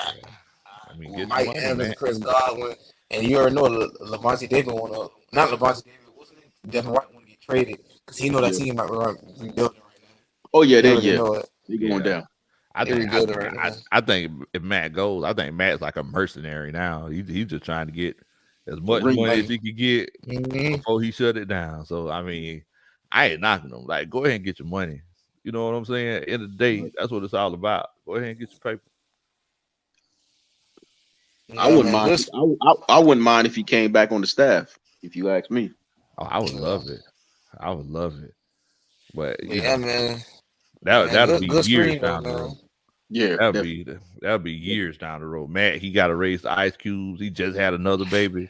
Yeah. You know, before he get into whole coaching, because a lot of people don't realize it. It's like, you know, that's one of the reasons why I'm not coaching anymore. Coaching takes more time than actually playing because you're putting everything in place. Like me and Coach Roman, we never spent Sundays together because I was always at the Mexican restaurant at coaches meetings, or you know, all throughout the week we had practices. Friday nights we at the game. Saturday, you know, we're doing politics.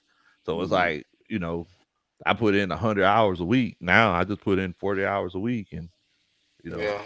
Coaches come with coaches. You got to study, be up oh late, yeah, midnight, look or watching film. So it's a lot come with it, oh man. yeah. But yeah, man, I'm out, man. Good show, All man. I right, got man.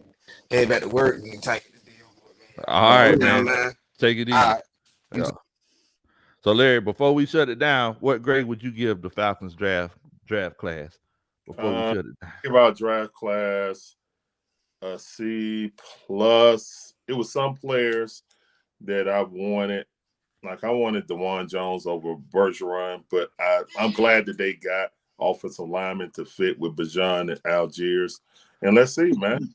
I'm ready for the season, man. I'm 10 toes down with my team. Let's get it. Overall, off-season, I say a clear B.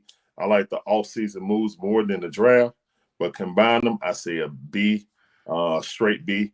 So, yeah, the draft seemed like it was more on Arthur Smith, and the off-season seemed like it's more on Terry. I just wish they would get more on the same page. But I see what they're doing, and I hope it work out. I think we're going to win. I think we're going to win 11 games. I think we win 11 games. We win this division. We go 11-7, win the division, and we host the playoff game. And from there, Super Bijan. Let's go.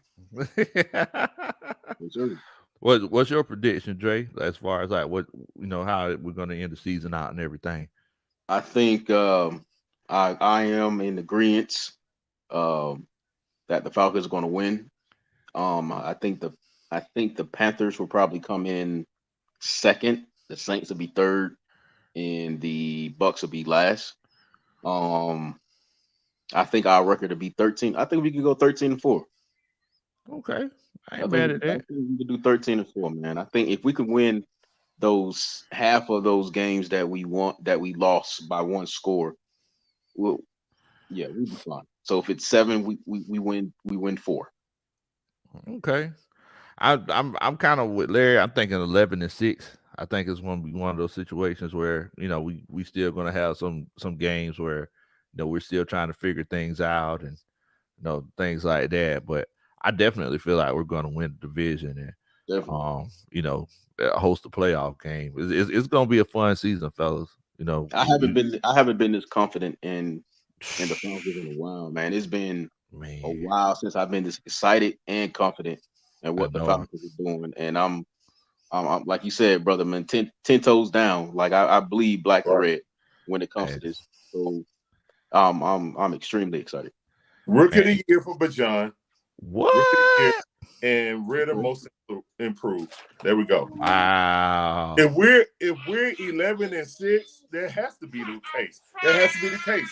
And our defense is gonna make it. So, man, I think the moves that Terry made were excellent. I can't wait for this season, man. I can't wait. Thank you for having me on, Big Low. Hey, definitely. Hey, you want to let everybody know where to find you at, bro? The Dixon Way. YouTube. We do watch parties and stuff like that. So if you guys want to watch a game and then watch with somebody go crazy on the stream, just go there. I mean, we have fun. We interact with the chat. Oh yeah. The game. So the Dixon Way, the _Dixon _way. Thanks, man. Man. Thanks for having me. Oh yeah, man. What in the world, Bo? What in the world, Bo? You already know what time it is. Dre, I appreciate you for topping it up with old country boy, man. Thank you so much. Always. Yes, you sir. already know what time it is, man. Now, Dre, do you got any social media like Twitter or Instagram? Or anything? Nah, man. I'm not real big on social media all the way. I do have an Instagram. Okay. But it's nothing like it's not like a YouTube channel. Oh yeah. Okay. It's So Hangry Harrison on Instagram. It's just like my barbecue page. I do a little bit of barbecuing and everything like that. And I got my own sauce and everything. So yeah. What in the world, Dre? No, you don't, Bo. Yes, sir. Dre, me and you gonna have to link up. Oh, okay. All right. I'm gonna follow you. Yeah, I'm gonna follow you on Instagram because I don't know if you know, but I'd like to try to throw down on that grill now. So I think I remember you saying that in the video one time. That kind of it kind of raised my eyebrow, like the people's channel.